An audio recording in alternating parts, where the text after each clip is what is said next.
ವಿಘ್ನೇಶ್ವರ ವಾಗ್ದೇವಿ ಪರಮಾತ್ಮನ ಶ್ರೀಕೃಷ್ಣ ಪರಮಾತ್ಮನ ಪಾದಕ್ಕೆ ನಮಸ್ಕಾರವನ್ನ ಮಾಡ್ತಾ, ಗುರು ಹಿರಿಯರನ್ನ ಆರಾಧ್ಯ ದೇವರನ್ನ ಮನಸ್ಸಲ್ಲಿ ಸ್ಮರಣೆಯನ್ನ ಮಾಡ್ತಾ ಇವತ್ತಿನ ತರಗತಿಯನ್ನ ವಿಶೇಷವಾಗಿ ಪ್ರಾರಂಭವನ್ನ ಮಾಡೋಣ.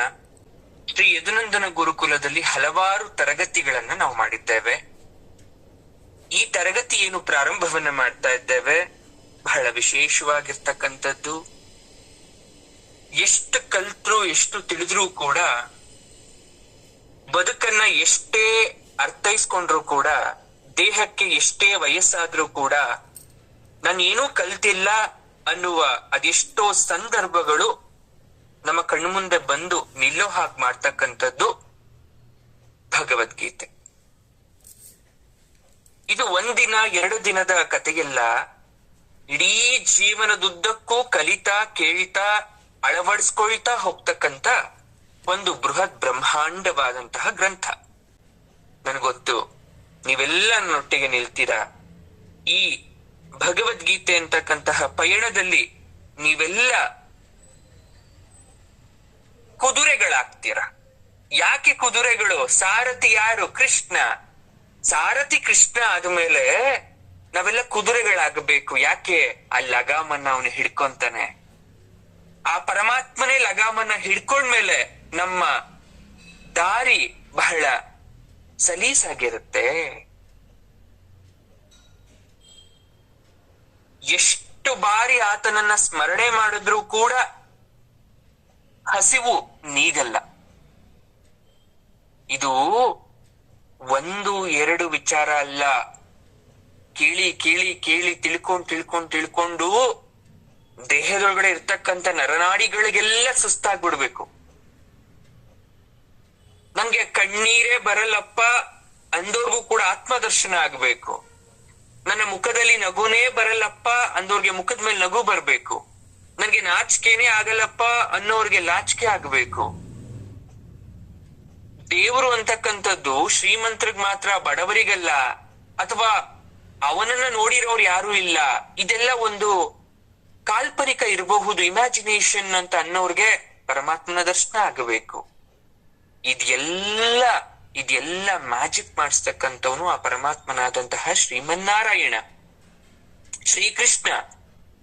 ಇಲ್ಲಿ ಕೇಳ್ತಾ ಇರ್ತಕ್ಕಂಥ ಅಷ್ಟೋ ಜನಕ್ಕೂ ಒಂದು ಸಲಹೆ. ನೀವು ದೇವರನ್ನ ನಂಬುತ್ತೀರೋ ಬಿಡ್ತೀರೋ, ಗುರುಗಳನ್ನ ನಂಬುತ್ತೀರೋ ಬಿಡ್ತೀರೋ, ಅಥವಾ ಯಾವುದೋ ಸ್ಟೋರಿ ಅಥವಾ ಕಥೆಯನ್ನ ರಿಯಲ್ ಅಥವಾ ಪ್ರಾಕ್ಟಿಕಲ್ ಆಗಿ ನೀವು ಅದನ್ನ ನೋಡೋ ಹಾಗಿದ್ರೆ ಖಂಡಿತ ನೀವು ನಿಮ್ ಇಚ್ಛೆ ತಕ್ಕಂತೆ ಇರಬಹುದು. ಆದ್ರೆ just you have to promise one thing. ನೀವು ಒಂದು ಪ್ರಮಾಣವನ್ನ ಮಾಡ್ಬೇಕಾಗತ್ತೆ. ನಾನು ಅಟೆಂಡ್ ಆಗ್ತೀನಿ, ನಾನು ಹೇಳ್ತೀನಿ, ನೀವೇ ಫೀಡ್ಬ್ಯಾಕ್ ಶೇರ್ ಮಾಡ್ತೀರಾ. ಎಸ್, ನನ್ಗೆ ಇವತ್ತು ರಿಯಲೈಸ್ ಆಯ್ತು, ಏನೋ ಒಂದ್ ರೀತಿಯಾದಂತ ಮನಸ್ಸಿಗೆ ಒಂದು ಜ್ಞಾನೋದಯ ಆಯ್ತು, ಯಾವುದೋ ವಿಚಾರ ನನಗೆ ತುಂಬಾ ಕಾಡಕ್ಕೆ ಶುರುವಾಯ್ತು ಅಂತ ನಿಮ್ಮ ಮಾತಲ್ಲಿ ಬರುತ್ತೆ. ಯಾಕಂದ್ರೆ ನಾವ್ ಯಾರನ್ನೂ ಮೆಚ್ಚಕ್ ಆಗಲ್ಲ, ಅಥವಾ ನಾವು ಯಾರಿಗೂ ಕೂಡ ಬಂದು ಡೈರೆಕ್ಟ್ ಆಗಿ ದೇವರನ್ನ ನೋಡಿ ಅಂತ ತೋರ್ಸಕ್ ಆಗಲ್ಲ. ಸಮಸ್ಯೆಗಳನ್ನ ನಾನು ಪರಿಹಾರ ಮಾಡ್ತೀನಿ ಅಂತ ಯಾರಿಗೂ ಭರವಸೆ ಕೊಡಕ್ ಆಗಲ್ಲ. ಆದ್ರೆ ಒಂದಂತೂ ಸತ್ಯ, ನೀವ್ಯಾರು, ನಿಮ್ಗೆ ಯಾಕೆ ಆ ಸಮಸ್ಯೆ ಬಂದಿದೆ, ಆ ಸಮಸ್ಯೆಯಿಂದ ಹೇಗೆ ಹೊರಗಡೆ ಬರ್ತಕ್ಕಂತ ವಿಧಾನ ಮಾರ್ಗ ಯಾವುದು ಅಂತ ಆ ಪರಮಾತ್ಮ ನಿಮಗೆ ಆ ಮಾತುಗಳಲ್ಲಿ ತೋರಿಸ್ತಾನೆ ಅಂತಕ್ಕಂಥ ನಂಬಿಕೆ ನನಗಿದೆ. ಆ ನಂಬಿಕೆ ನಿಮ್ಗೆ ಇದ್ದಿದೆ. ಆದ್ರೆ ಕಣ್ಣನ್ನ ಮುಚ್ಚಿ ನಡೀದೆ, ಯಾವುದೇ ಕೆಲ್ಸ ಇಲ್ಲ, ಕೇವಲ ಕೇಳಿಸ್ಕೊಳೋದಷ್ಟೇ. ಉತ್ತಮ ಶ್ರವಣಗಾರರು ನೀವಾದ್ರೆ ನಿಮ್ಮ ಬದುಕಲ್ಲಿ ಸಾಕಷ್ಟು ಬದಲಾವಣೆಯನ್ನ ನೀವು ನೋಡ್ಬೋದು. ಈ 1 ಗಂಟೆ ಏನಿದೆ, ಬಹಳ ತುಂಬಾ ಅವಶ್ಯಕತೆಯಿಂದ ಯಾವುದೇ ಡಿಸ್ಟರ್ಬೆನ್ಸ್ ಮಾಡ್ಕೊಳ್ದೆ ನೀವು ಕೇಳಿ. 1, 2, 3, 4 ಯಾವ ತರಗತಿ ನಿಮ್ಗೆ ತೀರ ಮನಸ್ಸು ಭಾರ ಆಗುತ್ತೆ ಅಂತ ಹೇಳಕ್ಕಾಗಲ್ಲ. ಯಾವಾಗ ಪರಮಾತ್ಮ ನಿಮಗೆ ಏನೋ ಒಂದು ಹೊಸ ಆಲೋಚನೆಯನ್ನ ತಂದು ನಿಮ್ಮ ಮನಸ್ಸೊಳಗಡೆ ಹಾಕ್ತಾನೆ ಅಂತ ಹೇಳಕ್ಕಾಗಲ್ಲ. ಬಟ್ ಖಂಡಿತವಾಗ್ಲೂ ಹಾಕ್ತಾನೆ. ಆ ಕೆಲಸವನ್ನ ಅವನು ಮಾಡ್ತಾನೆ. ಅದು ನಾನ್ ಮಾಡಲ್ಲ, ನಾನು ನಿಮಿತ್ತ ಮಾತ್ರ. ಇಲ್ಲಿರ್ತಕ್ಕಂಥ ಎಲ್ಲ ಹಳೆಯ ವಿದ್ಯಾರ್ಥಿಗಳಿಗೆ, ನಮ್ಮ ಗುರುಕುಲದ ವಿದ್ಯಾರ್ಥಿಗಳಿಗೆ ಗೊತ್ತಿರುತ್ತೆ. ಎಷ್ಟೋ ಸಲ ಅನ್ಕೊಳ್ದೆ ನಿಮಗೆ ಮನಸ್ಸು ತುಂಬಿ ಬಂದಿದೆ, ಕಣ್ಣಲ್ಲಿ ನೀರು ತುಂಬಿದೆ. ಆ ಶಕ್ತಿ ಇರೋದು ಆಧ್ಯಾತ್ಮಕ್ಕೆ ಮಾತ್ರ. ದೇವರು ಅಂತಕ್ಕಂತ ಆ ಭಕ್ತಿಗೆ ಮಾತ್ರ ಅದು ಸಾಧ್ಯ. ನಮ್ಮ ಬದುಕಿನ ಒಂದು ಅತ್ಯಮೂಲ್ಯವಾದಂತಹ ಕ್ಷಣಗಳನ್ನ ನಮ್ಗೆ ಅರ್ಥ ಮಾಡಿಸ್ತಕ್ಕಂತ ಒಂದು ಸನ್ನಿವೇಶಗಳು. ಭಗವದ್ಗೀತೆ ಎಂದ ತಕ್ಷಣ ಏನ್ ಬರುತ್ತೆ ನಮ್ ಕಣ್ಮುಂದೆ? ಸರ್, ಭಗವದ್ಗೀತೆ ಎಂದ ತಕ್ಷಣ ನಮ್ಮ ಕಣ್ಮುಂದೆ ಬರ್ತಕ್ಕಂಥದ್ದು 18 ಅಧ್ಯಾಯಗಳು ಇರ್ತಕ್ಕಂಥ 700 ಶ್ಲೋಕಗಳು. ಅದರಲ್ಲಿ ಬೇರೆ ಬೇರೆ ವಿಧಾನವಾದಂತಹ ವಿಚಾರಗಳಿದೆ. ನಾವು ಕಲ್ತಿದೀವಿ, ಎಲ್ಲಿಂದ ಕಲ್ತಿದೀವಿ, ಬಟ್ ಭಗವದ್ಗೀತೆಗಳನ್ನ ಕಲ್ತಿದ್ದೇವೆ ನಾವು, ಶ್ಲೋಕಗಳನ್ನ ಹೇಳ್ಕೊಂತೇವೆ. ಅದ್ರ ಅರ್ಥವನ್ನು ಕೂಡ ನಾನು ಓದಿದ್ದೀನಿ ಅಥವಾ ಬೇರೆಯವರಿಂದ ಕೇಳಿದ್ದೀನಿ. ನಾನು ನಿಮ್ಗೊಂದು ಪ್ರಾಮಿಸ್ ಮಾಡ್ತೇನೆ, ಖಂಡಿತ ನಾನು ಆ ಶ್ಲೋಕದ ಅರ್ಥ ಏನು ಅಂತ ಹೇಳಕ್ ನಾನು ಬಂದಿಲ್ಲ.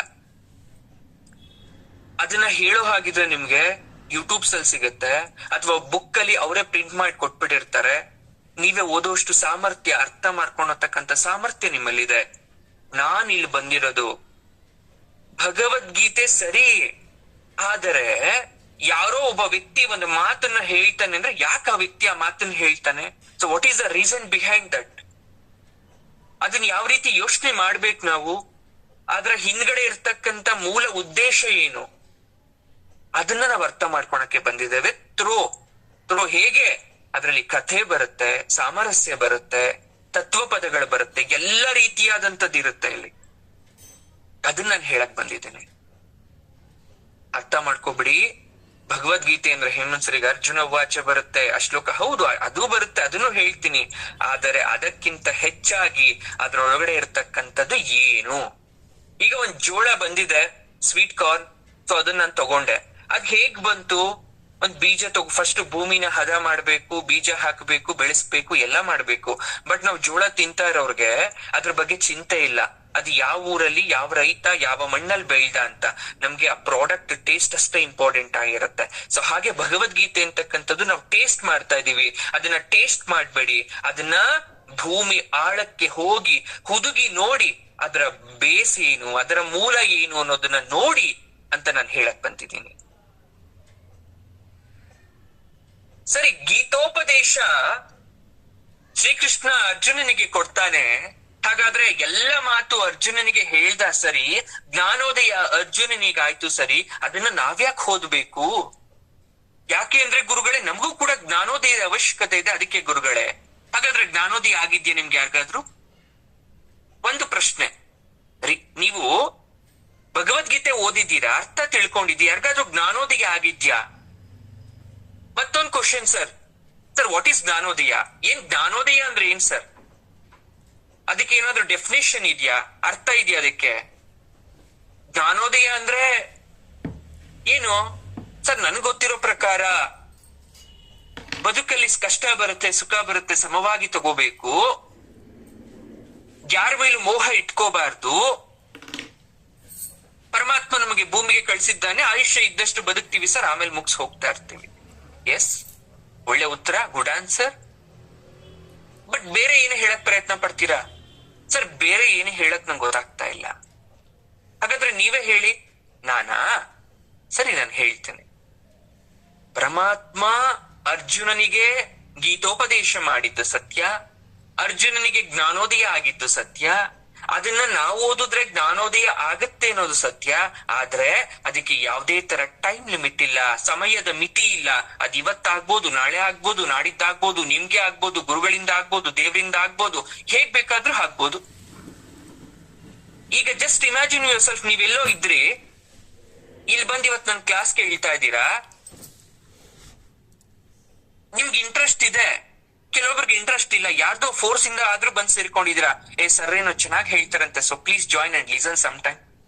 ಹೇಗಿದ್ರು 9 to 10 ವರ್ಕ್ ಮುಗ್ಸ್ ಬಂದಿರ್ತಿರಲ್ಲ, ಫ್ರೀ ಆಗಿರ್ತೀರ, ಒಂದ್ಸಲ ಕೇಳಿಸ್ಕೋ, ಚೆನ್ನಾಗ್ ಮಾತಾಡ್ತಾರೆ.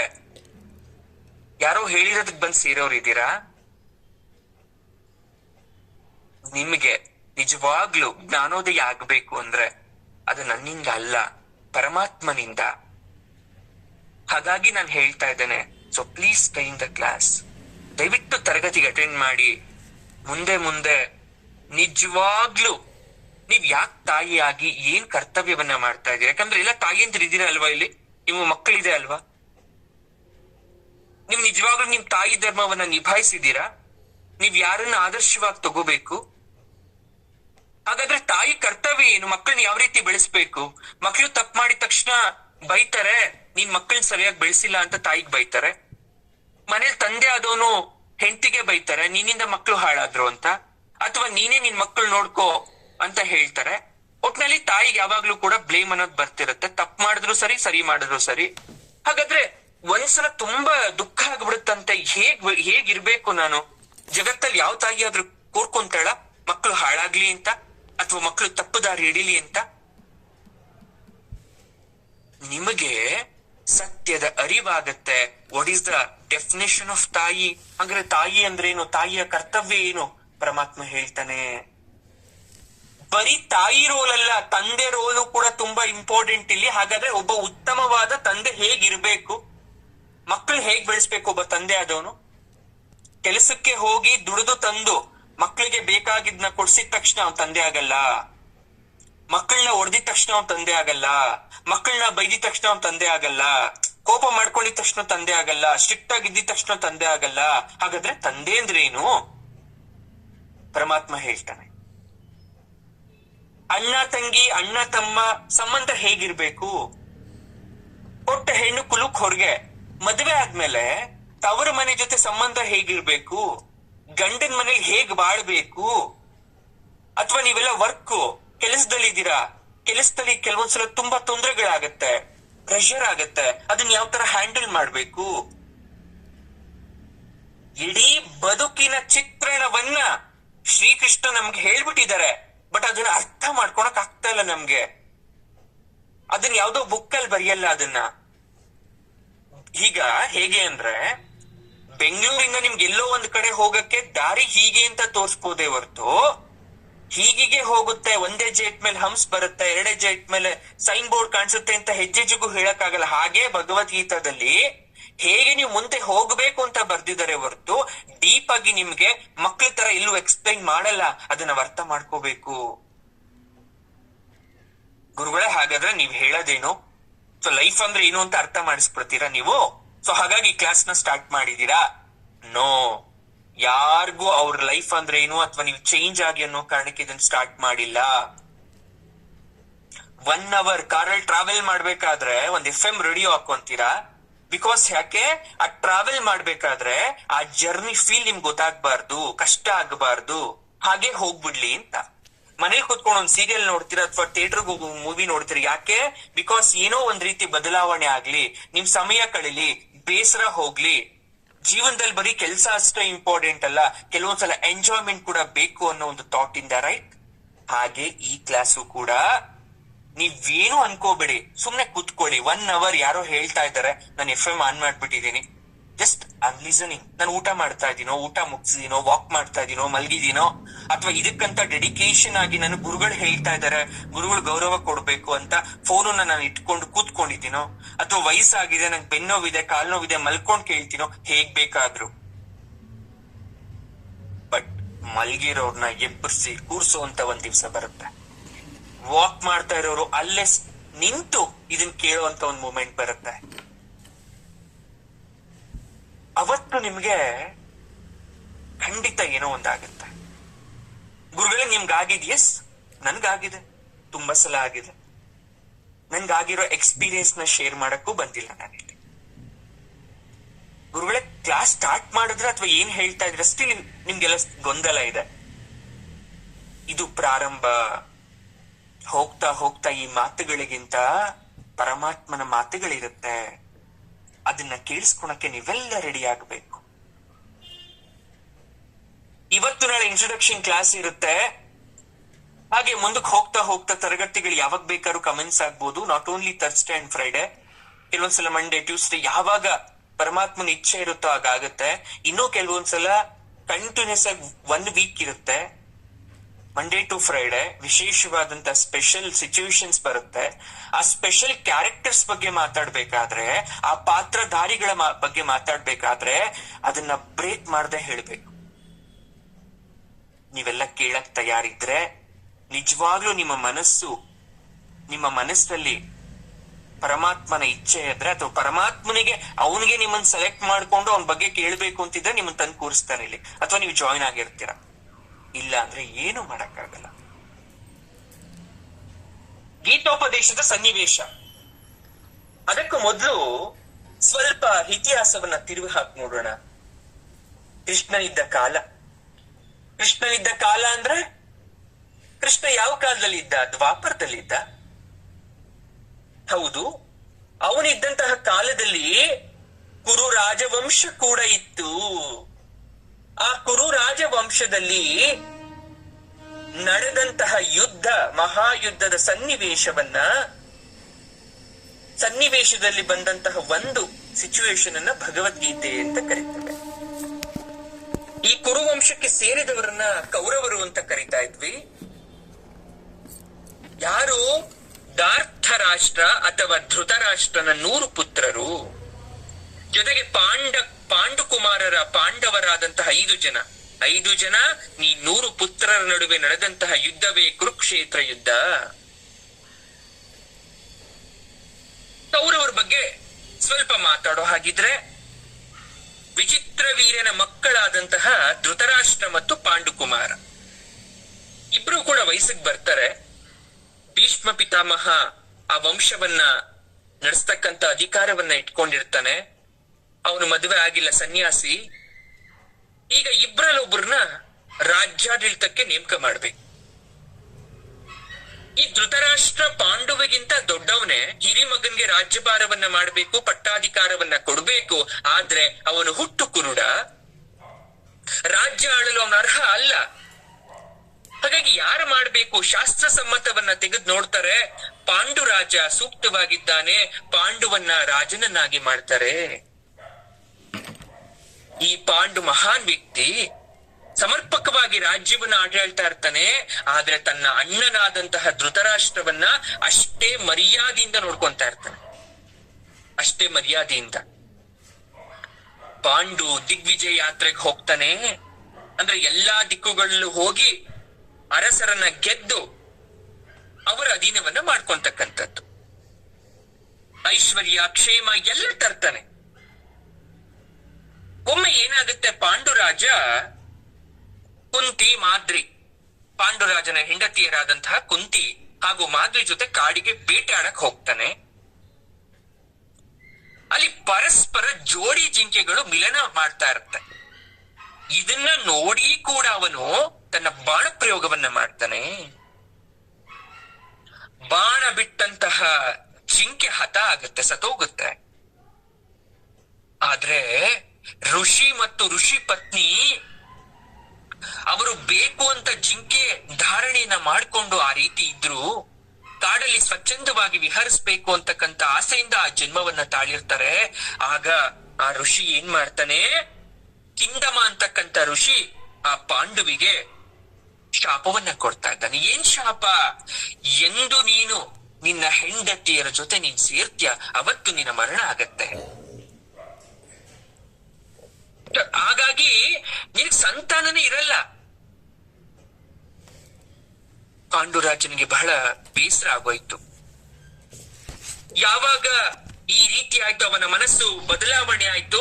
ತನ್ನ ಹೆಂಡತಿಯರ ಜೊತೆ ಕಾಡಿಗೆ ಬಂದ್ಬಿಟ್ಟ ಸೀದಾ. ಸನ್ಯಾಸಿ ಜೀವನವನ್ನ ನಡೆಸ್ತಾ ಇದ್ದಾನೆ. ಅನೇಕವಾದ ಕಠೋರ ವ್ರತಗಳನ್ನ ಮಾಡ್ತಾರೆ. ಆದ್ರೆ ಯಾವ ವ್ರತ ಕೂಡ ಅವ್ರಿಗೆ ಫಲವನ್ನ ಕೊಡ್ಲೇ ಇಲ್ಲ. ಈ ಕಡೆ ಪಾಂಡು ನನಗೆ ಮಕ್ಕಳಾಗಲ್ವಲ್ಲ ಅನ್ನೋ ಕೊರಗಲ್ ಇರ್ಬೇಕಾದ್ರೆ ಕುಂತಿದೇವಿ ಬಂದು ಹೇಳ್ತಾಳೆ ಪಾಂಡು ಹತ್ರ, ನೋಡಿಯಾ, ಹಿಂದೆ ನನಗೆ ದೂರ್ವಾಸ ಮುನಿಗಳು ನಾನು ಮಾಡಿರ್ತಕ್ಕಂತ ಸೇವೆಯನ್ನ ಮೆಚ್ಚಿ ವರವನ್ನ ಕೊಟ್ಟಿದ್ದಾರೆ. ನಾನು ಯಾವ ದೇವರನ್ನ ನೆನಿತೀನಿ ಆ ದೇವರಿಂದ ನನಗೆ ಮಕ್ಕಳ ಭಾಗ್ಯ ನೀವು ಅಪ್ಪಣೆ ಕೊಡೋದಾದ್ರೆ ನಾನು ಆ ವರವನ್ನ ಈಗ ಉಪಯೋಗವನ್ನ ಮಾಡ್ತೇನೆ, ಹಾಗೂ ನಿಮ್ಗೆ ಮಕ್ಕಳಿಲ್ಲ ಅಂತಕ್ಕಂಥ ಕೊರಗನ್ನ ನಾನು ನೀಗಿಸ್ತೇನೆ ಅಂತ ಕುಂತಿ ಬಂದು ಹೇಳ್ತಾಳೆ. ಪಾಂಡುರಾಜ ಬಹಳ ಸಂತೋಷ ಆಯ್ತು. ಆಯ್ತು ಕುಂತಿ, ನೀನು ನಿನ್ನ ವರವನ್ನ ಪಡೆ, ಮಂತ್ರವನ್ನ ಪ್ರಯೋಗ ಮಾಡು ಅಂದಾಗ ಪಾಂಡುವಿನ ಕೋರಿಕೆಯ ಮೇರೆಗೆ ಆ ಮಂತ್ರವನ್ನ ಪ್ರಯೋಗವನ್ನ ಮಾಡ್ತಾಳೆ. ಧರ್ಮರಾಯ, ಭೀಮ, ಅರ್ಜುನ ಅಂತಕ್ಕಂತ 3 ಮಕ್ಕಳನ್ನ ಪಡಿತಾಳೆ. ಈ ಕಡೆ ತಿರುಗಿ ನೋಡ್ತಾಳೆ. ಮಾದ್ರಿ ತಲೆಯ ಮೇಲೆ ಸೆರಗನ್ನ ಹೊದ್ದು ಸುಮ್ಮನೆ ತಲೆ ಬಗ್ಗಿಸಿ ನಿಂತಿದ್ದಾಗ ಉಳಿದಂತಹ ಕಡೆಯ ಮಂತ್ರವನ್ನ, ವರವನ್ನ ಮಾದ್ರಿಗೆ ಕೊಡ್ತಾಳೆ. ಮಾದ್ರಿ ಅಶ್ವಿನಿ ಕುಮಾರರನ್ನ ನೆನ್ಪು ಮಾಡ್ಕೊಂಡು ನಕುಲ, ಸಹೋದರ ಅಂತಕ್ಕಂತ ಅವಳಿ ಮಕ್ಕಳನ್ನ ಪಡಿತಾಳೆ. ಒಟ್ಟು 5 ಜನ ಪಾಂಡುವಿಗೆ ಪುತ್ರರಾಗಿ ಜನಿಸ್ತಾರೆ. ಆದ್ರೆ ವಿಧಿ ಆಟ ಅಂತಕ್ಕಂಥದ್ದು ಹೇಗಿದೆ, ಪಾಂಡು ಪ್ರಲೋಭನೆಗೊಳ್ತಾನೆ. ಋಷಿಯ ಶಾಪ ನೆನಪಾದ್ರೂ ಕೂಡ ಪಾಂಡು ಹಾಗೂ ಮಾದ್ರಿ ಇಬ್ರು ಕೂಡ ಸಮೀಪಿಸ್ತಾರೆ. ಋಷಿ ಶಾಪ ಫಲಿಸುತ್ತೆ. ಅವರಿಬ್ಬರು ಸಮೀಪಿಸಿದ ತಕ್ಷಣ ಪಾಂಡು ಸತ್ತೋಗ್ತಾನೆ. ಮಾದ್ರಿಗೆ ಅತೀವವಾದ ದುಃಖ ಆಯ್ತು. ನಾನು ನನ್ನ ಗಂಡನ ಸಾವಿಗೆ ಕಾರಣ ಆದೆ ಅನ್ನೋ ಉದ್ದೇಶದಿಂದ ತನ್ನ ಮಕ್ಕಳಾದಂತಹ ನಕುಲ, ಸಹದೇವರನ್ನ ಕುಂತಿ ಕೈಗೆ ಒಪ್ಪಿಸಿ ಅವಳು ಕೂಡ ತನ್ನ ಪತಿಯ ಜೊತೆ ಇಹಲೋಕವನ್ನ ತ್ಯಜಿಸ್ತಾಳೆ. ಆ ನಂತರ ಹಸ್ತಿನಾಪುರಕ್ಕೆ ಬಂದಂತಹ ಕುಂತಿ ಕುರುವಂಶದ ಭೀಷ್ಮರ ಬಳಿ ಆ ಮಗುವನ್ನ ಕೊಡ್ತಾಳೆ. ಈ ಎಲ್ಲ ಮಕ್ಕಳನ್ನ ಚೆನ್ನಾಗಿ ಸಾಕಿ ಎಂದಾಗ ಇಡೀ ಕುರುಕುಲ ಒಪ್ಪುತ್ತೆ ಅವರು ಪಾಂಡುವಿನ ಉತ್ತರಾಧಿಕಾರಿಗಳು ಅಂತ. ಭೀಷ್ಮ ಧೃತರಾಷ್ಟ್ರನ ಮಕ್ಕಳಿಗೂ ಪಾಂಡುವಿನ ಮಕ್ಕಳಿಗೂ ಯಾವುದೇ ರೀತಿ ಮೋಸ ಆಗದೇ ಇರೋ ತರ ಸಕಲ ವಿದ್ಯೆಗಳನ್ನ ದಾನ ಮಾಡಬೇಕು ಅನ್ನೋ ಉದ್ದೇಶದಿಂದ ದ್ರೋಣಾಚಾರ್ಯಗೆ ವಹಿಸ್ತಾರೆ. ಯುಧಿಷ್ಠಿರ ಅಂತಕ್ಕಂತ ಈ ಧರ್ಮಪುತ್ರ ಯಮಧರ್ಮರಾಜನ ಕೃಪೆಯಿಂದ ಹುಟ್ಟಿರ್ತಕ್ಕಂಥ ಮಗುವಾಗಿರೋದ್ರಿಂದ ಯಮಧರ್ಮನ ಕೆಲಸ ಏನು, ಧರ್ಮವನ್ನ ನಿರ್ಧಾರ ಮಾಡ್ತಕ್ಕಂಥದ್ದು. ಯಾರು ಪಾಪ ಮಾಡಿದ್ದಾರೆ, ಯಾರು ಪುಣ್ಯ ಮಾಡಿದ್ದಾರೆ, ಯಾರು ಒಳ್ಳೆಯವರು, ಯಾರು ಕೆಟ್ಟವರು, ಯಾರು ಧರ್ಮಿಷ್ಠರು, ಯಾರು ನಿರ್ದಯಿಗಳು ಅಂತಕ್ಕಂಥ ವಿಚಾರವನ್ನ ಮಾಡೋನಾಗಿರೋದ್ರಿಂದ ಅವನ ಬುದ್ಧಿಯನ್ನ ಹೊತ್ತು ಹುಟ್ಟಿದವನು ಧರ್ಮರಾಜ. ಹಾಗಾಗಿ ಯಾವಾಗ್ಲೂ ಕೂಡ ಇವನ ಆಲೋಚನೆ ಧರ್ಮದ ಪರವಾಗಿತ್ತು. ಇವನು ಸುಳ್ಳು ಹೇಳ್ತಾ ಇರ್ಲಿಲ್ಲ. ಪಾಂಡುವಿನ 2ನೆಯ ಪುತ್ರನಾದಂತಹ ಭೀಮ ವಾಯುದೇವರ ಅನುಗ್ರಹ. ವಾಯುದೇವ ಅಂದ್ರೆ ಶಕ್ತಿಶಾಲಿ, ಕ್ಷಣ ಮಾತ್ರದಲ್ಲಿ ಯಾವುದೇ ವಸ್ತುವನ್ನು ಕೂಡ ನಿರ್ನಾಮ ಮಾಡ್ತಕ್ಕಂಥವನು ಹಾಗೂ ಅತಿ ವೇಗಿ. ಅವನ ಗುಣಗಳನ್ನ ಹೊತ್ತಿ ಹುಟ್ಟಿದವನು ಭೀಮ, ಪರಾಕ್ರಮಿ. 3ನೇಯವನು ಅರ್ಜುನ, ದೇವಲೋಕದ ಅಮರಾವತಿಗೆ ರಾಜನಾದಂತಹ ಇಂದ್ರ, ಸಕಲ ಶಕ್ತಿ ಉಳ್ತಕ್ಕಂಥವನು ಹಾಗೂ ಸುಂದರನು. ಅವನ ಒಂದು ಶಕ್ತಿಯನ್ನ ಹೊತ್ತಿ ಹುಟ್ಟಿದಂತಹ ಅರ್ಜುನನಿಗೂ ಕೂಡ ಅಷ್ಟೇ ಸುಂದರತ್ವ ಹಾಗೂ ಧನುರ್ವಿದ್ಯಾ ಶಾಲಿಯಾಗಿದ್ದ, ಅತೀವ ಪರಾಕ್ರಮಿಯಾಗಿದ್ದ. ಇನ್ನು ಅಶ್ವಿನಿ ದೇವತೆಗಳಿಂದ ಜನನ ಪಡೆದಂತಹ ನಕುಲ ಸಹದೇವರು ಅವರಂತೆ ಸ್ವಾಭಾವಿ ಅಂದ್ರೆ ಮೃದು ಸ್ವಭಾವವುಳ್ಳವರು, ದಯೆ ಉಳ್ತಕ್ಕಂಥವರಾಗಿದ್ರು. ಇದರಲ್ಲಿ ವಿಶೇಷವಾಗಿ ಸಹದೇವ ಶಾಸ್ತ್ರಬದ್ಧನಾಗಿದ್ದ, ನಕುಲ ಬಿಲ್ಲುಗಾರನಾಗಿದ್ರೆ ಅತಿ ಕಿರಿಯದವನಾದಂತಹ ಸಹದೇವ ಜ್ಞಾನಿ ಹಾಗೂ ಶ್ರೇಷ್ಠ ಜ್ಯೋತಿಷಿ ಆಗಿದ್ದ. ಯುದ್ಧ ಆಗಬೇಕಾದ್ರೆ ಒಂದು ವಿಶೇಷವಾದ ಸನ್ನಿವೇಶ ಬರುತ್ತೆ. ಏನ್ ಗುರುಗಳೇ ಆ ಸನ್ನಿವೇಶ? ಯುದ್ಧ ಆಗಬೇಕು ಅಂದ್ರೆ ಒಂದು ಉತ್ತಮವಾದ ದಿವಸ ಬೇಕು, ಮನೆ ಗೃಹ ಪ್ರವೇಶ ಮಾಡ್ಬೇಕು ಅಂದ್ರೆ ಉತ್ತಮವಾದ ದಿವಸ ಬೇಕು, ನಾಮಕರಣ ಶುಭಾದಿ ಕಾರ್ಯಗಳಾಗ್ಬೇಕಾದ್ರೆ ಉತ್ತಮವಾದ ದಿವಸ ಬೇಕು. ಜ್ಯೋತಿಷಿಗಳ ಹತ್ರ ಹೋಗ್ತೀವಿ. ಆ ದಿನದ ಚಂದ್ರಬಲ ತಾರಾಬಲದ ಪ್ರಕಾರವಾಗಿ, ಆ ಮಾಸದ ಪ್ರಕಾರವಾಗಿ, ತಿಥಿ ಪಂಚಾಂಗದ ಪ್ರಕಾರವಾಗಿ ಏನ್ ಮಾಡ್ತೀವಿ, ಒಂದು ಉತ್ತಮವಾದ ದಿನವನ್ನ ನಿರ್ಧಾರ ಮಾಡ್ತೇವೆ. ಹಾಗೆ ಧರ್ಮರಾಜ ಏನ್ ಮಾಡ್ತಾನೆ, ತನ್ನ ತಮ್ಮನಾಗಿರ್ತಕ್ಕಂಥ ಸಹದೇವನ ಹತ್ರ ಬರ್ತಾನೆ. ಸಹದೇವನ ಹತ್ರ ಬಂದು, ಅಪ್ಪ ಉತ್ತಮವಾದ ಜ್ಯೋತಿಷಿ, ನಾವು ಯಾವ ದಿವಸ ಯುದ್ಧ ಮಾಡಿದ್ರೆ ಯುದ್ಧದಲ್ಲಿ ಗೆಲ್ತೀವಿ ಅಂತ ಉತ್ತಮವಾದ ಮುಹೂರ್ತ ದಿವಸವನ್ನ ಗೊತ್ತು ಮಾಡುವಂತ ಸಹದೇವನ ಹತ್ರ ಬರ್ತಾನೆ.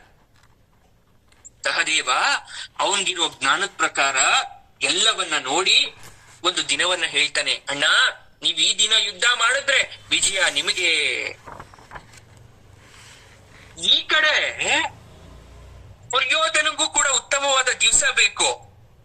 ಅವನು ಸಹದೇವನ ಹತ್ರಕ್ಕೆ ಬರ್ತಾನೆ. ನೋಡಿ ಹೇಗಿದೆ. ಸರಿ, ಸಹದೇವ ಏನ್ ಮಾಡ್ಬೋದಿತ್ತು? ಇವ್ ನಮ್ ಶತ್ರು, ಇವನು ಯಾಕೆ ಒಳ್ಳೆ ದಿವ್ಸ ಹಾಕೊಡ್ಲಿ ಅಂತ ನೋಡ್ಲಿಲ್ಲ. ನೋಡಿ, ಅವನ ಕೆಲಸ ಬೇರೆ, ಅವನ ಅಧಿಕಾರ ಬೇರೆ. ಅವನು ಒಬ್ಬ ಜ್ಯೋತಿಷ್ಯ ಆದ್ಮೇಲೆ ಅವನ ಹತ್ರ ಶತ್ರು ಬಂದ್ರು ಕೂಡ ಅವನಿಗೆ ಸುಳ್ಳನ್ನ ಹೇಳ್ಬಾರ್ದು, ಮೋಸ ಮಾಡಬಾರ್ದು, ಉತ್ತಮವಾದ ದಿವಸ ಹೇಳ್ಬೇಕು. ಅವನು ಏನ್ ಮಾಡ್ತಾನೆ, ಪಂಚಾಂಗವನ್ನ ತೆಗಿತಾನೆ, ಅವನ ಹೆಸರಿನ ಮೇಲೆ ನೋಡ್ತಾನೆ, ಉತ್ತಮವಾದ ದಿವಸ ಹಾಕೊಡ್ತಾನೆ. ದುರ್ಯೋಧನ, ನಾನ್ ಹಾಕೊಟ್ಟಿರ್ತಕ್ಕಂತ ದಿವಸದಲ್ಲಿ ನೀನ್ ಏನಾದ್ರೂ ಯುದ್ಧ ಮಾಡಿದ್ದೆ ಆದ್ರೆ ವಿಜಯ ನಿನಗೆ, ಹೋಗು ಅಂತ. ಅಂತಹ ಉತ್ತಮವಾದ ಜ್ಯೋತಿಷಿ. ಗುರುಗಳೇ, ಹಾಗಾದ್ರೆ ಸೋತೋಗ್ಬಿಟ್ಟ? ಯಾಕೆ ಸೋತದ ಅಂದ್ರೆ, ಸಹದೇವ ಹಾಕೊಟ್ಟಿದ್ದಂತಹ ದಿವಸದಲ್ಲಿ ಯುದ್ಧ ಪ್ರಾರಂಭ ಮಾಡಿದ್ ಯಾವುದು? ಧರ್ಮರಾಜ ಪ್ರಾರಂಭ ಮಾಡಿದ್ದು. ಈ ದುರ್ಯೋಧನ ಪ್ರಾರಂಭ ಮಾಡ್ಬೇಕು ಅಂತಹ ದಿವಸ ಮಾಡ್ಬೇಕಾಗಿರುತ್ತಾದ್ರೆ ಕೃಷ್ಣ ತನ್ನ ಮಾಯೆಯಿಂದ ತಪ್ಪಿಸ್ಬಿಡ್ತಾನ ಆ ದಿವಸವನ್ನ. ಏನಾದ್ರೂ ಸಹದೇವ ಹಾಕೊಟ್ಟಂತಹ ದಿವಸ ದುರ್ಯೋಧನ ಯುದ್ಧ ಮಾಡಿದ್ರೆ ಅವನ್ ವಿಜಯ ಆಗ್ತಿತ್ತು. ಯಾಕಂದ್ರೆ ಶಾಸ್ತ್ರ ಯಾವತ್ತು ಸುಳ್ಳು ಹೇಳಲ್ಲ. ಕೃಷ್ಣನ ಗೊತ್ತಿತ್ತು, ಏನಾದ್ರೂ ಈ ದಿವಸ ಶುರು ಮಾಡ್ಬಿಟ್ರೆ ಕೌರವರಿಗೆ ಜಯ ಅಂತ. ಕೃಷ್ಣ ತನ್ನ ಮಾಯೆಯಿಂದ ಆ ದಿವಸ ಮಾಡಕ್ಕೆ ಬಿಡಲ್ಲ. ದುರ್ಯೋಧನನ ಮತ್ಸರ ಹೇಗಿರುತ್ತೆ? ಧೃತರಾಷ್ಟ್ರನ 100 ಪುತ್ರರೊಂದಿಗೆ ಪಾಂಡವರು ಕೂಡ ಜೊತೆಲೇ ಬೆಳೀತಾರೆ. ಆದ್ರೂ ಕೂಡ ಅಸೂಯೆ, ಹೊಡೆದಾಟ. ಆದ್ರೆ ಧರ್ಮ ಪುತ್ರ ಏನ್ ಮಾಡ್ತಾ ಇರ್ತಾನೆ, ತನ್ನ ತಮ್ಮಂದಿರಿಗೆ ಸಮಾಧಾನ ಮಾಡ್ತಾ ಸದಾಕಾಲ ಉತ್ತಮ ದಾರಿಲಿ ಕರ್ಕೊಂಡು ಹೋಗ್ತಾ ಇರ್ತಾನೆ. ಪಗಡಿಯಾಟ. ಧರ್ಮಪುತ್ರನ ದೌರ್ಬಲ್ಯ, ಗ್ರಹಗಳು ಕ್ಷೀಣಿಸಿತ್ತು, ಅವರ ಶಕ್ತಿ ಯುಕ್ತಿಗಳೆಲ್ಲ ಕರಗ ಹೋಗಿತ್ತು. ಈ ಕಡೆ ದುರ್ಯೋಧನಿಗೆ ವಿಜಯ ಆಗಬೇಕಿತ್ತು. ಕ್ಷತ್ರಿಯ ಧರ್ಮದಲ್ಲಿ ಏನಾದ್ರೂ ಆಹ್ವಾನ ಬಂದ್ರೆ ನಿರಾಕರಿಸೋ ಹಾಗಿಲ್ಲ. ಧರ್ಮಪುತ್ರ ಅಂಗೀಕರಿಸ್ತಾನೆ, ಅವನ್ಗದ್ರಲ್ಲಿ ಆಸಕ್ತಿ ಕೂಡ ಇತ್ತು. ಆದ್ರೆ ಆಟದಲ್ಲಿ ಶಕುನಿ ನಿಪುಣನಾಗಿರ್ತಾನೆ. ನಿಮ್ಗೆಲ್ರಿಗೂ ಗೊತ್ತಿರ್ತಕ್ಕಂಥ ವಿಚಾರ. ಶಕುನಿ ದಾಳಗಳಲ್ಲಿ ಸಂಚನ್ನು ಹೂಡಿದ್ದ ಅಂತ ಧರ್ಮಪುತ್ರನಿಗೆ ಗೊತ್ತಿಲ್ಲ. ಮುಂದಕ್ಕೆ ಏನೇನಾಯ್ತು ಎಲ್ಲ ಗೊತ್ತಾಯ್ತು. ಮುಖ್ಯವಾದ ಪಾತ್ರಧಾರಿ ದ್ರೌಪದಿ, ಅವಳ ಬಗ್ಗೆ ಮುಂದೆ ಮಾತಾಡೋಣ. ಆದ್ರೆ ಕೃಷ್ಣನ ಕೃಪೆ ಅವರನ್ನ ಕಾಪಾಡ್ತು. ಪಾಂಡವರ ಗಡಿಪಾರ ಆಗೋಯ್ತು. ಹೋದ್ರು, ವಿರಾಟ ನಗರಕ್ಕೆ ಬಂದ್ರು. ಕಡೆಗೆ ಪಾಂಡವರ ಪುನರಾಗಮನ ಆಗ್ಬೇಕು. ಈ ಕಡೆ ದುರ್ಯೋಧನ 13 ವರ್ಷಗಳ ಕಾಲ ಅಧಿಕಾರದ ಮದದಲ್ಲಿ ಮಿಂದು ಹೋಗ್ಬಿಟ್ಟಿದ್ದ. ಪಾಂಡವರು ಬಂದು ರಾಜ್ಯ ಕೊಡಿ ಅಂತ ದುರ್ಯೋಧನನ್ನ ಕೇಳಿದಾಗ ನಿರಾಕರಣೆ ಮಾಡ್ದ. ಭೀಷ್ಮ ಎಲ್ಲರೂ ಕೂಡ ಅವನ ಮನಸ್ಸನ್ನ ಒಲಿಸಕ್ಕೆ ಪ್ರಯತ್ನ ಮಾಡಿದ್ರು ಕೂಡ ಒಪ್ಲಿಲ್ಲ. ಯಾಕಂದ್ರೆ ಹಣ ಮತ್ತೆ ಅಧಿಕಾರ ಮನುಷ್ಯನನ್ನ ಭ್ರಷ್ಟನನ್ನಾಗಿ ಮಾಡುತ್ತೆ. ಯಾವ ಮಟ್ಟಿಗೆ ಭ್ರಷ್ಟ ಆಗಿದ್ದ ಅಂದ್ರೆ ಒಂದೇ ಒಂದು ಅಂಗುಲದಷ್ಟು ಜಾಗವನ್ನು ಕೂಡ ಕೊಡಕ್ ರೆಡಿ ಇರ್ಲಿಲ್ಲ. ಆದ್ರೆ ಪಾಂಡವರಿಗೆ ಯುದ್ಧ ಬೇಡ, ನಮ್ಗೆ 2 ಊರು 1 ಊರು ಕೊಟ್ಬಿಟ್ರು ಸಾಕು, ಅದ್ರಲ್ಲಿ ಜೀವನ ಮಾಡ್ಕೊಂತೀವಿ ಅನ್ನೋ ಇಚ್ಛೆಯಲ್ಲಿದ್ರು ಪಾಂಡವರು. ಕಡೆ ಕೃಷ್ಣ ಸಹಾಯ ಕೇಳಿದ್ರು. ದ್ರೌಪದಿ ಮಾಡಿದ ಮಾನಭಂಗಕ್ಕಾಗಿ ಮೈ ತೂರ್ಸ್ಕೋಬೇಕಿತ್ತು. ಭೀಮ ಶಪಥ ಮಾಡಿದ್ದ. ಕೃಷ್ಣ ಕೇಳ್ಕೊಂತಾನೆ, ಏನಾದ್ರೂ ಮಾಡಿ ಯುದ್ಧ ತಪ್ಪಿಸ್ಬೇಕು, ನಾನು ನಿಮ್ಮ ಪರವಾಗಿ ಮಾತಾಡ್ ನೋಡ್ತೇನೆ, ಯುದ್ಧ ಬೇಡ ಅಂತ ಕೃಷ್ಣ ಹೇಳ್ದ. ಯುದ್ಧನ ವಾಕ್ಚಾತುರ್ಯಕ್ಕೆ ಬೆರಗಾಗದವರು ಯಾರೂ ಇಲ್ಲ. ಅವನ ಸಂಧಾನದ ಕುಶಾಗ್ರ ಬುದ್ಧಿ, ಆತನ ಮೃದುವಾದ ಮಾತು, ತಿಳುವಳಿಕೆ ಮಾತು ಯಾವುದು ತಲೆಗೆ ಹೋಗ್ಲಿಲ್ಲ. ಯಾಕಂದ್ರೆ ಹಠಮಾರಿ. ನೋಡಿ, ಯಾರೆಲ್ಲ ಹಠಮಾರಿಗಳಾಗಿರ್ತೀವಿ ಜೀವನದಲ್ಲಿ ದುಃಖ ನೋವು ಜಾಸ್ತಿ ನಮಗೆ. ಸರಿ ಆಯ್ತು, ಮುಂದೇನು? ಯುದ್ಧ. ಕೃಷ್ಣ ರಾಯಭಾರ ಮಾಡಿ ಯಾವ ರೀತಿಯಲ್ಲಾದ್ರೂ ಸಂಧಾನ ಮಾಡ್ಕೋಬೇಕು ಅಂತ ದುರ್ಯೋಧನನಿಗೆ ಗೊತ್ತಿತ್ತು. ಅವನ್ ಬಂದೇ ಬರ್ತಾನೆ ಕೃಷ್ಣ ಅಂತ ಕೇಳ್ದ. ಕೃಷ್ಣ, ಪಾಂಡವರ್ಗ 5 ಪ್ರದೇಶನೋ 5 ಊರು 5 ಹಳ್ಳಿನಾದ್ರೂ ಕೊಡ್ರಪ್ಪ. ಹೋಗ್ಲಿ, ಬೇಡ, ಕಡೆಯ ಪಕ್ಷ 5 ಕೊಠಡಿಗಳಿರ್ತಕ್ಕಂತ ಒಂದು ಮನೆಯನ್ನಾದರೂ ಕೊಡು. ಎಲ್ಲಿಗ್ ಬಂದ್ರು ಕೂಡ ದುರ್ಯೋಧನನ ಮಾತು ಒಂದೇ ಆಗಿತ್ತು, ಸೂಜಿಯ ಮೊನೆಯಷ್ಟು ನೆಲವನ್ನು ಪಾಂಡವರಿಗೆ ಕೊಡಲ್ಲ. ದುರ್ಯೋಧನ ರಾಜ್ಯವಾಳಿದ್ರು ಕೂಡ ಪಾಂಡವರೇ ನ್ಯಾಯಸಮ್ಮತವಾದ ಆಡಳಿತಗಾರರು. ನ್ಯಾಯೇನ ಮಾರ್ಗೇಣ ಮಹಿಂ ಮಹಿಷಾ ಪರಿಪಾಲಯಂತಾಮಂತ. ವಿಶ್ವದ ಎಲ್ಲ ರಾಜರು ಕೂಡ ತಮ್ಮ ತಮ್ಮ ರಾಜ್ಯವನ್ನ, ತಮ್ಮ ತಮ್ಮ ದೇಶವನ್ನ ನ್ಯಾಯವಾಗಿ ಆಳಿದ್ದೆ ಆದ್ರೆ ಅಲ್ಲಿರ್ತಕ್ಕಂಥ ಪ್ರಜೆಗಳು ಸದಾ ಸುಖಿಯಾಗಿರ್ತಾರೆ. ಒಂದು ನಿತ್ಯದ ಪ್ರಾರ್ಥನೆ ಇದು. ಪಾಂಡವರು ಯುದ್ಧವನ್ನ ತಪ್ಪಿಸ್ಬೇಕು ಅಂತ ಎಷ್ಟೇ ಪ್ರಯತ್ನವನ್ನ ಪಟ್ಟರೂ ಕೂಡ ಯುದ್ಧವನ್ನ ತಪ್ಪಿಸ್ಲಿಕ್ಕೆ ಸಾಧ್ಯ ಆಗ್ಲಿಲ್ಲ. ಪಾಂಡವರಿಗೆ ರಾಜ್ಯವನ್ನ ಕೊಡ್ಲಿಲ್ಲ. ಕೃಷ್ಣ ಏನ್ ಮಾಡ್ತಾನೆ, ಯುದ್ಧ ಕವಚವನ್ನ ಧರ್ಮಪುತ್ರನಿಗೆ ನೀಡಿ, ಕ್ಷಮಿಸು ದುರ್ಯೋಧನ, ಕ್ಷಮೆ ದುರ್ಯೋಧನಂಗಲ್ಲ ನಿನಗೆ. ದುರ್ಯೋಧನನಿಂದ 1 ಅಂಗುಲದಷ್ಟು ಭೂಮಿಯನ್ನು ಪಡೆಯಲಾಗ್ಲಿಲ್ಲ. ನಾನ್ ಪಟ್ಟಂತಹ ಎಲ್ಲ ಪ್ರಯತ್ನ ವಿಫಲ ಆಗೋಯ್ತು, ಬೇರೆ ದಾರಿ ಇಲ್ಲ, ಯುದ್ಧವನ್ನ ಮಾಡ್ಲೇಬೇಕು ಅಂತ ಕೃಷ್ಣ ಬಂದು ಹೇಳ್ಬಿಡ್ತಾನೆ. ಯಾರ್ಗೆ? ಧರ್ಮರಾಯನ. ಸರಿ, ಯುದ್ಧ ಏನ್ ಮಾಡೋಣ? ದುರ್ಯೋಧನ ಯಾರಿಂದೆಲ್ಲ ಬೆಂಬಲ ಸಿಗುತ್ತೋ ಎಲ್ಲವನ್ನ ಸಂಗ್ರಹ ಮಾಡ್ತಾ ಇದ್ದಾನೆ. ಎಲ್ರಿಗೂ ಆಮಿಷವನ್ನ ಒಡ್ಡಿ ತನ್ ಕಡೆ ಮಾಡ್ಕೊಂತಾ ಇದ್ದಾನೆ. ಸ್ವಾರ್ಥಕ್ಕೋಸ್ಕರ ಏನ್ ಬೇಕಾದ್ರೂ ಮಾಡ್ತಾ ಇದ್ದಾನೆ. ದುರ್ಯೋಧನನಿಗೆ ಬೆಂಬಲ ಕೊಡ್ಲಿಲ್ಲ ಅಂದ್ರೆ ಮುಂದೆ ಬರ್ತಕ್ಕಂಥ ಪರಿಣಾಮವನ್ನ ಎದುರಿಸ್ಬೇಕಲ್ಲ ಅನ್ನೋ ನೋವಿನಿಂದ ಎಲ್ಲರೂ ದುರ್ಯೋಧನನ ಅಲ್ಲಿ ಪರವಾಗಿ ನಿಂತ್ರೆ ಪಾಂಡವರ ಜೊತೆ ಯಾರೂ ಇಲ್ಲ. ಯುದ್ಧದ ಧರ್ಮ ಏನ್ ಹೇಳುತ್ತೆ? ಯುದ್ಧವನ್ನ ಬಹಿರಂಗವಾಗಿ ಘೋಷಣೆ ಮಾಡಾಯ್ತು. ಆ ಸಮಯದಲ್ಲಿ ಯುದ್ಧ ಅಂದ್ರೆ ಯಾವ ರಹಸ್ಯ ಕೂಡ ಮಾಡೋ ಹಾಗಿರ್ಲಿಲ್ಲ. ಎರಡೂ ಪಕ್ಷದವರಿಗೆ ಸಮವಾಗಿ ಆಹ್ವಾನ ಹಾಗೂ ಸ್ಥಾನವನ್ನ ನೀಡಬೇಕಾಗಿತ್ತು. ಹಾಗಾಗಿ ಒಂದು ಸ್ಥಳವನ್ನ ನಿಗದಿ ಮಾಡಬೇಕು. ಇಬ್ರು ಬಂದ್ರು, ಪಾಂಡವರು ಕೌರವರು ಎಲ್ಲಿ ಯುದ್ಧ ಮಾಡೋದು ಅಂತ. ಆಗ ಶಾಸ್ತ್ರ ಹಾಗೂ ರಾಜ ಪುರೋಹಿತರು, ಆಸ್ಥಾನದ ಎಲ್ಲ ಪಂಡಿತರು ಹೇಳ್ತಾರೆ, ಕುರುಕ್ಷೇತ್ರ ಪ್ರದೇಶವೇ ಸೂಕ್ತವಾಗಿದೆ. ದೆಹಲಿಯಿಂದ ಸ್ವಲ್ಪ ಮುಂದೆ, ಅಂಬಾಲ ಮತ್ತೆ ದೆಹಲಿ ಮಧ್ಯೆ ಬರುತ್ತೆ ಆ ಕುರುಕ್ಷೇತ್ರ ಅಂತಕ್ಕಂತ ಸ್ಥಳದಲ್ಲಿ. ಗೀತೆ ಶುರುವಾಗುವ ವೇಳೆಗೆ ದುರ್ಯೋಧನ, ಧರ್ಮಪುತ್ರ ಎಲ್ಲ ಸೇನಾಪಡೆಗಳು ಬಂದಿದೆ. ಅಜೇನಾಗಿರ್ತಕ್ಕಂತ ಕುರುವಂಶದ ಪಿತಾಮಹನಾದಂತಹ ಭೀಷ್ಮ, ದುರ್ಯೋಧನನ ಸೇನಾಧಿಪತಿ. ಮೊದಲನೇ ದಿವಸ ಅವನು ಧರ್ಮಿಷ್ಠ. ಭೀಷ್ಮನ ಬಗ್ಗೆ ಹೇಳೋ ಹಾಗಿಲ್ಲ, ಅವನ ಬಗ್ಗೆ ಬರುತ್ತೆ ಮುಂದೆ ವಾರಾನ್ಗಟ್ಲೆ ಮಾತಾಡೋಣ. ಹಸ್ತಿನಾಪುರದ ಅರಸನಿಗೆ ಯಾವಾಗ್ಲೂ ಕೂಡ ತನ್ನ ತಂದೆಗೆ ನೀಡಿದ ವಚನ ಗಟ್ಟಿಯಾಗಿತ್ತು. ಅವನ ತಂದೆಗೆ ಮಾತು ಕೊಟ್ಟಿದ್ದ, ಯಾರೇ ರಾಜ ಆದ್ರೂ ಕೂಡ ಅವನ ಬೆಂಬಲವಾಗಿ ನಾನು ನಿಲ್ತೀನಿ ಅಂತ. ಹಾಗಾಗಿ ದುರ್ಯೋಧನ ಪಕ್ಷದಲ್ಲಿ ಉಳಿಬೇಕಾಯ್ತು. ದ್ರೋಣ ದುರ್ಯೋಧನಿಗೂ ಪಾಂಡವರಿಗೂ ಇಬ್ಬರಿಗೂ ಕೂಡ ಬಿಲ್ಲಿ ವಿದ್ಯೆಯನ್ನ ಕಲಿಸ್ಕೊಟ್ರು ಕೂಡ ಅವನ ಹೃದಯದಲ್ಲಿ ಸದಾ ಪಾಂಡವರ ಹೆಸರೇ ಇತ್ತು. ಆದ್ರೂ ಅವನು ಇದ್ದಿದ್ದು ದುರ್ಯೋಧನನ ಪಕ್ಷದಲ್ಲಿ. ಯಾಕಂದ್ರೆ ಅವರ ಅನ್ನದ ಋಣದಲ್ಲಿ ದ್ರೋಣಾಚಾರ್ಯ ಇದ್ದ. ಅವನ ಮಗನೂ ಕೂಡ ಅವರ ಪಕ್ಷದಲ್ಲೇ ಇದ್ದ, ಅಶ್ವತ್ಥಾಮ, ಕರ್ಣ. ಎಲ್ರು ಯಾರೆಲ್ಲ ದುರ್ಯೋಧನನ ಹಣವನ್ನು ಹಾಗೂ ಅನ್ನವನ್ನ ತಿಂದಿದ್ರೋ ಅವರನ್ನೆಲ್ಲ ಭಾವನಾತ್ಮಕವಾಗಿ ಮಾತುಗಳಿಂದ ಚುಚುತ ಅವನ್ ಪರ ಮಾಡ್ಕೊಂಡಿದ್ದ.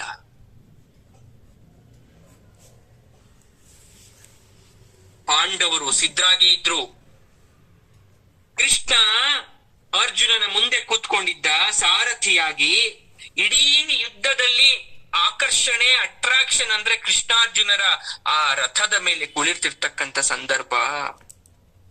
ಹಾಗಾಗಿ ಭಗವಂತನೇ ಅರ್ಜುನನ ರಥದ ಮೇಲೆ ಕುಳಿತುಕೊಂಡು ಆತನನ್ನ ಮುನ್ನಡೆಸ್ತಿರೋದ್ರಿಂದ ಯುದ್ಧದಲ್ಲಿರ್ತಕ್ಕಂಥ ಪ್ರತಿಯೊಬ್ಬರ ಕಣ್ಣು ಅವ್ರ ಕಡೆ ಇತ್ತು. ಎಲ್ಲರೂ ಬಹಳ ಚಂದವಾಗಿ ಬಂದಿದ್ದಾರೆ, ನಾವೇ ಗೆಲ್ತೀವಿ ಅಂತಕ್ಕಂಥ ಹಂಬಲ. ಅರ್ಜುನನಿಗೂ ಅದೇ ತರ ಮನಸ್ಥಿತಿ ಇದೆ. ಮುಯಿ ತೂರ್ಸ್ಕೋಬೇಕು ಅಂತಕ್ಕಂಥ ಒಂದು ಛಲ ಇದೆ. ಸಣ್ಣ ವಯಸ್ಸಿಂದ ಕೂಡ ದುರ್ಯೋಧನನಿಗೆ ಬುದ್ಧಿ ಕಲಿಸ್ಬೇಕು ಅಂತಕ್ಕಂಥ ಒಂದು ಕೋಪ ಅರ್ಜುನನ ಮನಸ್ಸಲ್ಲಿ ಇತ್ತು. ಆದ್ರೆ ಅವರ ತಾಯಿ ಹಾಗೂ ಅಣ್ಣ ಪ್ರತಿ ಸಲ ತಡಿತಾ ಇದ್ರು ಅರ್ಜುನನನ್ನ. ಇಂತಹ ಸಂದರ್ಭ ಬಂದಿದ್ದನ್ನ ಅರ್ಜುನ ಯಾವತ್ತೂ ಬಿಟ್ಕೊಡಕ್ ಸಾಧ್ಯ ಇಲ್ಲ. ಅವನತ್ರ ಇದ್ದಂತಹ ಅಸ್ತ್ರ ಶಸ್ತ್ರಾಸ್ತ್ರಗಳು ಕ್ಷಿಪಣಿ, ಸಿಡಿಬದ್ನಿನಂತೆ. ಬೆಂಕಿ ಏನಾದ್ರೂ ಬಂದ್ರೆ ಶಮನ ಮಾಡಕ್ಕೆ ವಾರುಣಾಸ್ತ್ರ. ಆಗ್ನೇಯ ಅಸ್ತ್ರ, ಸಾಕಷ್ಟು ಅಸ್ತ್ರಗಳಿತ್ತು. ಯೋಧನೊಬ್ಬನು ಧರ್ಮಕ್ಕಾಗಿ ಯುದ್ಧ ಮಾಡಿದ್ರೆ ಅವನ ಅಸ್ತ್ರ ಚತುರತೆ ಅವನ ಉಪಯೋಗಕ್ಕೆ ಬರುತ್ತಂತೆ. ಏನಾದ್ರೂ ನೀವು ಕಲಿತ ವಿದ್ಯೆಯನ್ನ ಸಮಾಜವನ್ನ ಹಾಳು ಮಾಡ್ಲಿಕ್ಕೆ, ಧರ್ಮವನ್ನ ಹಾಳು ಮಾಡ್ಲಿಕ್ಕೆ ಉಪಯೋಗ ಮಾಡಿದ್ರೆ ಯಾರೂ ನಿಮಗೆ ಜೊತೆಯಾಗಿ ನಿಲ್ಲಲ್ಲ, ನೀವು ಕಲ್ತಿರ್ತಕ್ಕಂತ ವಿದ್ಯೆ ಕೂಡ. ಅರ್ಜುನ ಏನಾದ್ರೂ ಶಸ್ತ್ರಾಸ್ತ್ರವನ್ನ ಪ್ರಾಕ್ಟೀಸ್ ಮಾಡ್ಬೇಕಾದ್ರೆ, ಅಭ್ಯಾಸ ಮಾಡ್ಬೇಕಾದ್ರೆ ಯೋಚನೆ ಮಾಡಿದ್ರೆ, ನನ್ ಕಲಿತಾ ಇರ್ತಕ್ಕಂತ ಈ ವಿದ್ಯೆ, ನಾನ್ ಪಡಿರ್ತಕ್ಕಂತ ಶಸ್ತ್ರಾಸ್ತ್ರ ಎಲ್ಲ ವೇಸ್ಟ್ ಆಗ್ಬಿಟ್ರೆ, ಇದೆಲ್ಲ ವ್ಯರ್ಥ ಆಗ್ಬಿಟ್ರೆ, ಸುಮ್ನೆ ನಾನ್ ಯಾಕೆ ಇದ್ರಲ್ಲಿ ಜೀವನ ಹಾಳು ಮಾಡ್ಕೊಂತೀನಿ ಅಂತ ಅವನೇನಾದ್ರೂ ಶಸ್ತ್ರಾಭ್ಯಾಸವನ್ನ, ಬಿಲ್ವಿದ್ಯೆಯನ್ನ ಕಲಿದೆ ಹೋಗ್ಬಿಟ್ಟಿದ್ರೆ ಅವತ್ತು ಯುದ್ಧದಲ್ಲಿ ಗೆಲ್ಲಕ್ ಆಗ್ತಿರ್ಲಿಲ್ಲ. ಅಂತಂತ ಅಸ್ತ್ರಗಳು ಅವನ ಹತ್ರ ಬತ್ತಳಿಕೆಯಲ್ಲಿ ಇರಕ್ ಆಗ್ತಿರ್ಲಿಲ್ಲ. ಹಾಗೆ ನಾವು ಜೀವನದಲ್ಲಿ ಅದ್ ಕಲ್ತ್ ಬಿಟ್ರೆ ಇದ್ ಕಲ್ತ್ರೆ ವೇಸ್ಟ್ ಆಗುತ್ತೆ ಅಂತ ಅನ್ಕೊಂಡ್ರೆ ಅದ್ಯಾವುದೂ ಖಂಡಿತ ನಿಮ್ಮ ಜೀವನದಲ್ಲಿ ವ್ಯರ್ಥ ಆಗಲ್ಲ. ಸರಿಯಾದ ಸಮಯದಲ್ಲಿ ನಿಮ್ಮ ಕೈಯನ್ನ ಹಿಡಿಯುತ್ತೆ. ಗುರುಗಳಿಗೆ ಏನ್ ಮಾಡ್ಬೇಕು ಈ ಶ್ಲೋಕಗಳನ್ನೆಲ್ಲ ಕಲ್ತು? ಒಂದಲ್ಲ ಒಂದು ದಿವಸ ಅದು ನಿಮಗೆ ಉಪಯೋಗಕ್ಕೆ ಬಂದೇ ಬರುತ್ತೆ. ಇಲ್ಲಿ 50-60 ವರ್ಷಗಳ ಕಾಲ ಶಸ್ತ್ರಗಳನ್ನ ಕಲೆ ಹಾಕೊಂಡಂತ ಅರ್ಜುನ ಬೇರೆ ಯಾವುದ್ರ ಬಗ್ಗೆ ಯೋಚನೆ ಮಾಡ್ಲಿಲ್ಲ. ಸರಿ, ಎಲ್ಲ ಆಯ್ತು. ಅರ್ಜುನ ಸುತ್ತ ನೋಡ್ತಾನೆ, ಕುಸಿದ್ ಬಿದ್ದೋದ? ಭಯದಿಂದಲ್ಲ, ಬಿಸ್ಲು ಶುಗರ್ ಡೌನ್ ಆಗಿ ಏನ್ ಬಿದ್ದೋಗ್ಬಿಡ್ಲಿಲ್ಲ ಅವನು. ಯಾರ ಜೀವವನ್ನ ಸಾಯಿಸ್ಬೇಕು ಅಂತ ಅನ್ಕೊಂಡಿದ್ನೋ ಅವ್ರನ್ನೆಲ್ಲ ಒಂದು ಸಲ ನೋಡಿ, ಯಾರನ್ನ ನಾನು ನಾಶ ಮಾಡಕ್ ಹೋಗ್ತಾ ಇದ್ದೀನಿ ಅಂತ ಅರಿವಾಗಿ, ಮನವರಿಕೆಯಾಗಿ, ಇವರೆಲ್ಲರೂ ಸತ್ತೋಗಿ ನಾನು ಒಬ್ಬರೇ ನಿಂತ್ಕೊಂಡಿದ್ರೆ ನಾನು ಬದುಕಿದ್ದು ಏನು ಪ್ರಯೋಜನ, ಶೂನ್ಯ, ಜೀವನವೇ ಶೂನ್ಯ ಅಂತ ಸ್ವತಃ ನನ್ನ ವಂಶಸ್ಥರು, ಬಂಧು ಬಳಗ, ಅಣ್ಣ ತಮ್ಮ ಎಲ್ಲರನ್ನೂ ಸಾಯಿಸ್ಲಾ. ಒಂದು ಕ್ಷಣ ತಲೆ ಸುತ್ತಿದಂತಾಗಿ ಕೆಳಗಡೆ ಕುಸಿದು ಬಿದ್ದ.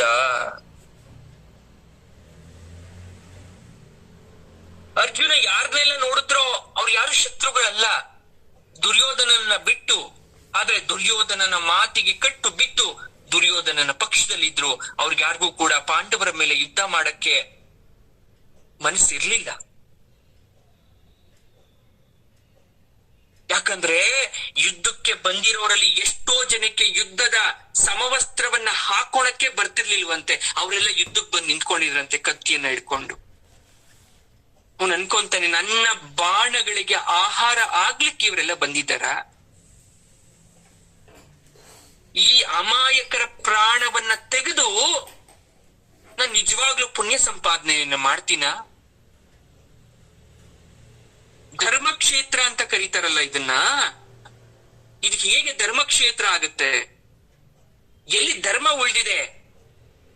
ಆಸ್ತಿ, ಹಣ, ಅಧಿಕಾರಕ್ಕೋಸ್ಕರ ಒಬ್ಬರನ್ನೊಬ್ರು ಹೊಡೆದಾಡ್ಕೊಂಡು ಸಾಯೋದು ಧರ್ಮಕ್ಷೇತ್ರನ? ಜೀವನದಲ್ಲಿ 2 ವಿಚಾರ ಬರುತ್ತೆ ಪ್ರತಿ ಸಲ ನಿರ್ಧಾರ ತಗೋಬೇಕಾದ್ರೆ. ಸರಿ ತಪ್ಪು ಯಾವ್ದನ್ನ ಆಯ್ಕೆ ಮಾಡ್ಕೋಬೇಕು? ರೈಟ್ ಆರ್ ರಾಂಗ್ ಯಾವುದು? ಕಾಮನ್ ಸೆನ್ಸ್ ಇರುತ್ತಂತೆ, ಸಾರ್ವತ್ರಿಕ ಜ್ಞಾನ ಅಂತ ಕರಿತೀವಿ. ಉದಾಹರಣೆಗೆ, ಮರದಲ್ಲಿ ಕೋತಿಗಳು ವಾಸ ಮಾಡ್ತಾ ಇದೆ. ಕೋತಿಗಳಿಗೆ ಗ್ರಾವಿಟೇಷನಲ್ ಫೋರ್ಸ್, ಗ್ರಾವಿಟೇಷನಲ್ ಲಾ ಬಗ್ಗೆ, ಗುರುತ್ವಾಕರ್ಷಣೆ ಬಗ್ಗೆ ಅವೇನಾದ್ರು ಪುಸ್ತಕ ಓದಿದವ? ಆದ್ರೂ ಪರಮಾತ್ಮ ಅವರ ತಲೆ ಒಳಗಡೆ ತುಂಬಿಟ್ಟಿದ್ದಾನೆ ಕೆಳಗಡೆ ಬೀಳಬಾರ್ದು ಅಂತ. ಮರಿ ಕೋತಿ ತನ್ನ ತಾಯಿನ ಅಪ್ಕೊಂಡಿರುತ್ತೆ. ತಾಯಿ ಕೋತಿ ಗಮನ ಕೊಡಲ್ಲ, ಅದ್ರ ಪಾಡ್ಗದ್ ಮರ ಹತ್ತುತ್ತಾ ಇರುತ್ತೆ.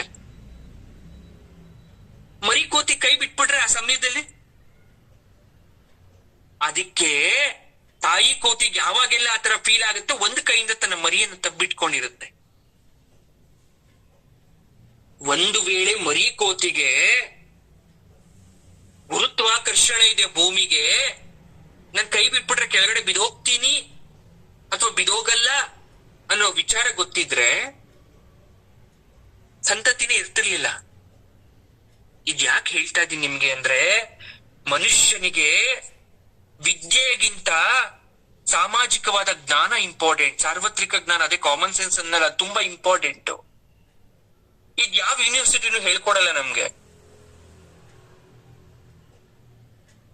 ನಾನು ನನ್ನ ತಾಯಿನ ಬಿಟ್ಬಿಟ್ರೆ ಕೆಳಗಡೆ ಬಿದ್ದೋಗ್ತೀನಿ ಅಂತ ಹುಟ್ಟಿದ ತಕ್ಷಣ ಮರಿ ಗೊತ್ತಾಗೋಯ್ತು. ನಾನ್ ಬಿದ್ರೆ ನನಗ್ ಪೆಟ್ಟಾಗುತ್ತೆ ಅಥವಾ ಸಾಯ್ಬೋದು ಅಂತ ಗೊತ್ತಾಯ್ತು ಅದಕ್ಕೆ. ಹಾಗಾಗಿ ನನ್ನ ದೇಹದಲ್ಲಿ ಶಕ್ತಿ ಬರೋ ತನಕ ನನ್ನ ತಾಯಿಯನ್ನ ಯಾವತ್ತೂ ನಾನು ಬಿಡಬಾರ್ದು ಅಂತ ಸದಾ ಗಟ್ಟಿಗೆ ಹಿಡ್ಕೊಂತದ್ದು. ಈ ಜ್ಞಾನ ಸೃಷ್ಟಿ ಕೊಟ್ಟಿರೋ ಜ್ಞಾನ, ಪ್ರಕೃತಿ ಕೊಟ್ಟಿರೋ ಜ್ಞಾನ, ಯೂನಿವರ್ಸ್ ಅನ್ನೋದು ಕೊಟ್ಟಿರೋ ಜ್ಞಾನ, ನಾವು ನೀವು ಕೊಟ್ಟಿದ್ದಲ್ಲ. ಹಾಗೆ ನಾವ್ ಯಾವುದೇ ಒಂದು ಕೆಲಸವನ್ನ ಮಾಡ್ಬೇಕಾದ್ರೆ, ಒಂದು ವರ್ಕ್ ನಾವು ಚೂಸ್ ಮಾಡ್ಬೇಕಾದ್ರೆ ಕಾಮನ್ ಸೆನ್ಸ್ ಅಥವಾ ಸಾರ್ವತ್ರಿಕ ಜ್ಞಾನ ನಮ್ಗೆ ತಿಳುವಳಿಕೆ ಹೇಳುತ್ತಂತೆ. ಆದ್ರೆ ಯಾವಾಗ್ಲೂ ಮನುಷ್ಯ 90% ಒಳ್ಳೆದ್ನ ಆಯ್ಕೆನ ಬಿಟ್ಬಿಡ್ತಾನಂತೆ, ಈ ಕೆಟ್ಟದ್ನ ಆಯ್ಕೆ ಮಾಡ್ಕೊಂತಾನಂತೆ.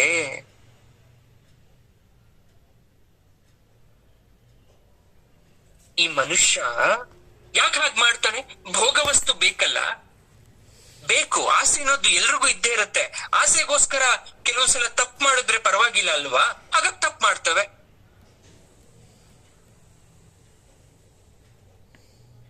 ನನಗ್ ನೋವಾಗಬಾರ್ದು, ನಿಜ, ನಾನ್ ಸಂತೋಷವಾಗಿರ್ಬೇಕು. ಆದ್ರೆ ಬೇರೆಯವ್ರಿಗೆ ನೋವಾದ್ರೆ ನನ್ಗೇನು? ನನ್ನ ಹಾಗೆ ಬೇರೆಯವರು ನಾನ್ ನೋವು ಪಟ್ಟಾಗ ನನ್ನ ಕಣ್ಣಲ್ಲಿ ನೀರ್ ಬರೋ ಹಾಗೆ, ನನ್ನ ಕೈ ಕುಯ್ದಾಗ ನನ್ನ ಕೈಯಲ್ಲಿ ರಕ್ತ ಬರೋ ಹಾಗೆ ಜಗತ್ತಿನ ಪ್ರತಿಯೊಬ್ಬರಲ್ಲೂ ಕೂಡ ಭಾವನೆ ಅನ್ನೋದಿದೆ. ಪರಮಾತ್ಮ ಅವನಿಗೂ ಕೂಡ ಹರಿಷಡ್ವರ್ಗಗಳನ್ನ ಕೊಟ್ಟಿದ್ದಾನೆ. ಅವರಲ್ಲೂ ಕಾಮಾಂದಿ ಆಸೆಗಳಿರುತ್ತೆ ಅನ್ನೋದು ನಾನು ಅರ್ಥ ಮಾಡ್ಕೊಂಡಿದ್ರು ನಾನು ತಪ್ಪ ಮಾಡ್ತಾ ಇದ್ದೀನಿ ಅಂದ್ರೆ ನಾವು ಇಲ್ಲಿಲ್ಲ. ಹಾಗೆ ಯಾರೋ ಮನೆಗ್ ಬರ್ತಾರೆ, ಟೀ ಬೇಕಾ ಕಾಫಿ ಬೇಕಾ ಅಂತ ಕೇಳ್ತೀವಿ. ಏನ್ ಕುಡಿತೀರಾ ನೀವು? ಟೀ ಬೇಕಾ ಕಾಫಿ ಬೇಕಾ? ಸರಿ, ಟೀ ಬೇಕು. ಟೀಗೆ ಹಾಲು ಹಾಕ್ಬೇಕು, ಸಕ್ಕರೆ ಹಾಕ್ಬೇಕು. ಸಕ್ಕರೆ ಜಾಸ್ತಿ ಬೇಕಾ ಕಡಿಮೆ ಬೇಕಾ? ಸಕ್ಕರೆನೇ ಬೇಡವಾ? ಇಷ್ಟೆಲ್ಲ ಕೊಟ್ಬಿಟ್ಟು ಒಂದ್ ಒಳ್ಳೆ ಟೀ ಮಾಡ್ಕೊಡ್ತೀರಾ. ಕುಡಿದ್ಬಿಟ್ಟವರು ಉಗಿದ್ ಬಿಟ್ರೆ ಅದನ್ನ ತೂ ತೂ ತೂ ಒಂಚೂರು ಚೆನ್ನಾಗಿಲ್ಲ ಅಂತ ನಿಮ್ ಮುಂದೆ ಉಗಿದ್ ಬಿಟ್ರೆ ನಿಮ್ಗೆ ಏನ್ ಅನ್ಸುತ್ತೆ ಮನ್ಸಲ್ಲಿ? ಎಂತ ವ್ಯಕ್ತಿನಪ್ಪ ಇವನು, ಅದು ಚೆನ್ನಾಗಿತ್ತೋ ಚೆನ್ನಾಗಿಲ್ವೋ, ಕುಡಿಯಕ್ ಆಗ್ತಿಲ್ಲ ಅಂತ ಕೆಳಗಡೆ ಇಟ್ಟಿದ್ರು ಬೇಜಾರಾಗ್ತಿರ್ಲಿಲ್ಲ. ನನ್ನ ಮುಂದೆನೆ ನಾನು ಇಷ್ಟು ಪ್ರೀತಿನ ಮಾಡ್ಕೊಟ್ಟಂತಹ ಟೀನ ಉಗಿದ್ಬಿಟ್ಟು ಇಷ್ಟು ಕೆಟ್ಟಾಗ್ ಮಾಡಿದ್ಯಾ ಅಂತ ಹೇಳ್ಬಿಟ್ರೆ ಇವ್ ಸ್ವಲ್ಪನೂ ಇವನ್ಗೇನು ಇಲ್ವಾ ಅಂತ ಅನ್ಸುತ್ತಲ್ವಾ? ಅದೇನದ್ ಹಾಗಾದ್ರೆ? ನಿಮ್ಗೆ ಯಾಕೆ ಅವಾಗ ನೋವಾಯ್ತು? ನಿಮ್ಗೆ ಯಾಕೆ ಅವಾಗ ಬೇಸರ ಆಯ್ತು? ಅಪರೂಪ ಗುರುಗಳು ಬಂದ್ಬಿಟ್ರು ನಿಮ್ ಮನೆಗೆ, ಏನೋ ಪಾಪ ಗಾಬ್ರಿಲಿ ಖುಷಿಲಿ ಏನೋ ತಂದು ಕೊಟ್ಟಿದ್ದೀರಾ, ತಟ್ಟೆ ಮುಂದೆ ಇಟ್ಟಿದ್ದೀರಾ, ನಾನು ಅದನ್ನ ತಿಂತೀನಿ, ಬಹಳ ಚೆನ್ನಾಗ್ ಮಾಡಿದೀರಾ ಅಂತೀನಿ. ನಿಮ್ಮ ಮುಖದ ಮೇಲೆ ಒಂದು ಮನ್ಸಲ್ಲಿ ನಗು ಬಂತು. ಅನ್ನ ಹಾಕದಾಗ ತಟ್ಟೆನ ಒಂದು ಚೂರು ಚೆನ್ನಾಗಿಲ್ಲ ಅಂತ ಆ ತಟ್ಟೆ ಕೈ ತೊಳ್ಕೊಂಡ್ಬಿಟ್ರೆ ನನ್ ಸ್ಥಾನ ಏನಾಯ್ತು? ಈಗ ಅರ್ಥ ಆಗ್ತಾ ಇದೆಯಾ ವಾಟ್ ಈಸ್ ಕಾಮನ್ ಸೆನ್ಸ್ ಅಂದ್ರೆ? ಇದೇ ಸಾರ್ವತ್ರಿಕ ಜ್ಞಾನ ಅನ್ನೋದು ಈ ಸಮಯದಲ್ಲಿ ಬರೋ ಹಾಗೆ. ಈಗ ಜೀವನದಲ್ಲಿ 50,000 ರೂಪಾಯಿ ನನ್ನ ಹತ್ರ ಇದೆ.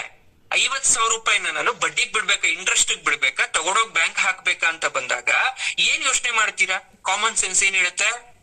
ಬ್ಯಾಂಕ್ ಅಲ್ಲಿ ಹಾಕಿದ್ರೆ ಇಂಟ್ರೆಸ್ಟ್ ಜಾಸ್ತಿ ಇಲ್ಲ, ಅದೇ ನೀನು ಬೇರೆಯವ್ರು ಕೊಡು, ಜಾಸ್ತಿ ದುಡ್ಡು ಬರುತ್ತೆ. ಇನ್ನೊಂದ್ ಮನ್ಸಿ ಬೇಡ ಬೇಡ ಬೇಡ, ಅವ್ರ ಏನಾದ್ರು ಎತ್ಕೊಂಡ್ ಹೋಗ್ಬಿಟ್ರೆ ದುಡ್ಡನ್ನ, ಮೋಸ ಆಗ್ಬಿಟ್ರೆ, ಚೀಟ್ ಆಗ್ಬಿಟ್ರೆ, ಇಲ್ಲ ಆದ್ರೂ ಅಂತ ಇನ್ನೊಂದು ಸಮಾಧಾನ ಮಾಡ್ಕೊಂಡು ಅದ್ ತಗೊಂಡೋಗಿ ಯಾರಿಗೂ ಕೊಟ್ಬಿಟ್ಟಿರ್ತೀವಿ. ಇಲ್ಲಿ ಕಾಮನ್ ಸೆನ್ಸ್ ನ ನಾವು ತುಳಿದು ಬಿಟ್ವಿ. ಅದನ್ನ ಬೆಳೆಸೋ ಕಡೆ ಬೆಳೆಸ್ಲಿಲ್ಲ, ಬೇರೆ ಎಲ್ಲೂ ಮಾಡಿದ್ವಿ ನಾವು. ಇಲ್ಲೇ ಅರ್ಜುನ ಮಾಡ್ತಾ ಇರೋದು ಅದನ್ನೇ. ಅವ್ನ್ ಕಾಮನ್ ಸೆನ್ಸ್ ಇದೆ ಅವನಿಗೆ, ಬಟ್ ಅದನ್ನ ಯೂಸ್ ಮಾಡೋ ಕಡೆ ಯೂಸ್ ಮಾಡ್ತಾ ಇವಲ್ಲ. ಇಷ್ಟೆಲ್ಲ ಆಗಿ ಯುದ್ಧಕ್ಕೆ ಏನೇನ್ ಬೇಕೋ ಎಲ್ಲ ಪ್ರಿಪರೇಷನ್ಸ್ ಆಯ್ತು, ಕಡೆಗೆ ಬಂತು, ಜನನು ನಿಂತಿದ್ದಾರೆ, ಅವನ ಕೈಲಿ ಬಾಣ ಇದೆ, ಬಿಲ್ಲಿದೆ, ಕೃಷ್ಣ ಕೂತಿದ್ದಾನೆ, ಎಲ್ಲ ಇದೆ. ಅಲ್ಲಿ ಬಂದ್ಬಿಟ್ಟು ಅವನ ಸಾಮಾನ್ಯ ಸಾರ್ವತ್ರಿಕ ಜ್ಞಾನವನ್ನ ತಿಳಿದು ಬಿಟ್ಟಾಗ ಯಾರು ಹೆಲ್ಪ್ ಮಾಡಕ್ ಸಾಧ್ಯ ಅವನಿಗೆ?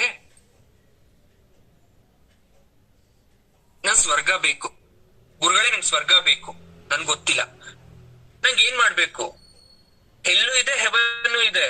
ಹೆಲ್ ಯಾರಿಗ್ ಬೇಕು? ಹೆವನ್ ಬೇಕು, ಸ್ವರ್ಗ ಬೇಕು. ಅವಾಗ ಏನ್ ಮಾಡ್ತೀವಿ? ಲಂಚ ಕೊಡ್ತೀವಿ. ಹೌದು, ಲಂಚ ಕೊಡ್ತೀವಿ ನಾವು. ಹೇಗೆ? 5,000 ರೂಪಾಯಿ ಕೊಟ್ಬಿಟ್ಟು VIP ದರ್ಶನಕ್ಕೆ ಹೋಗಿ ದೇವ್ರು ನೋಡ್ಬಿಟ್ರೆ ಸ್ವರ್ಗಕ್ಕೆ ಹೋದಾಗೆ. ಒಂದ್ ವೇಳೆ ನೀವು ಸುಳ್ಳನ್ನೇ ಹೇಳಲ್ಲ ಅಂತ ಅನ್ಕೊಳ್ಳಿ, ಬದುಕಕ್ಕಾಗಲ್ಲ ಜೀವನದಲ್ಲಿ. ಹೌದು, ಸುಳ್ಳು ಹೇಳ್ದೆ ಯಾರು ಬದುಕಕ್ಕಾಗಲ್ಲ. ಹಾಗಂತ ಸುಳ್ಳು ಹೇಳಿದ ಮಾತ್ರಕ್ಕೆ ಅದು ಪಾಪ ಆಗಲ್ಲ.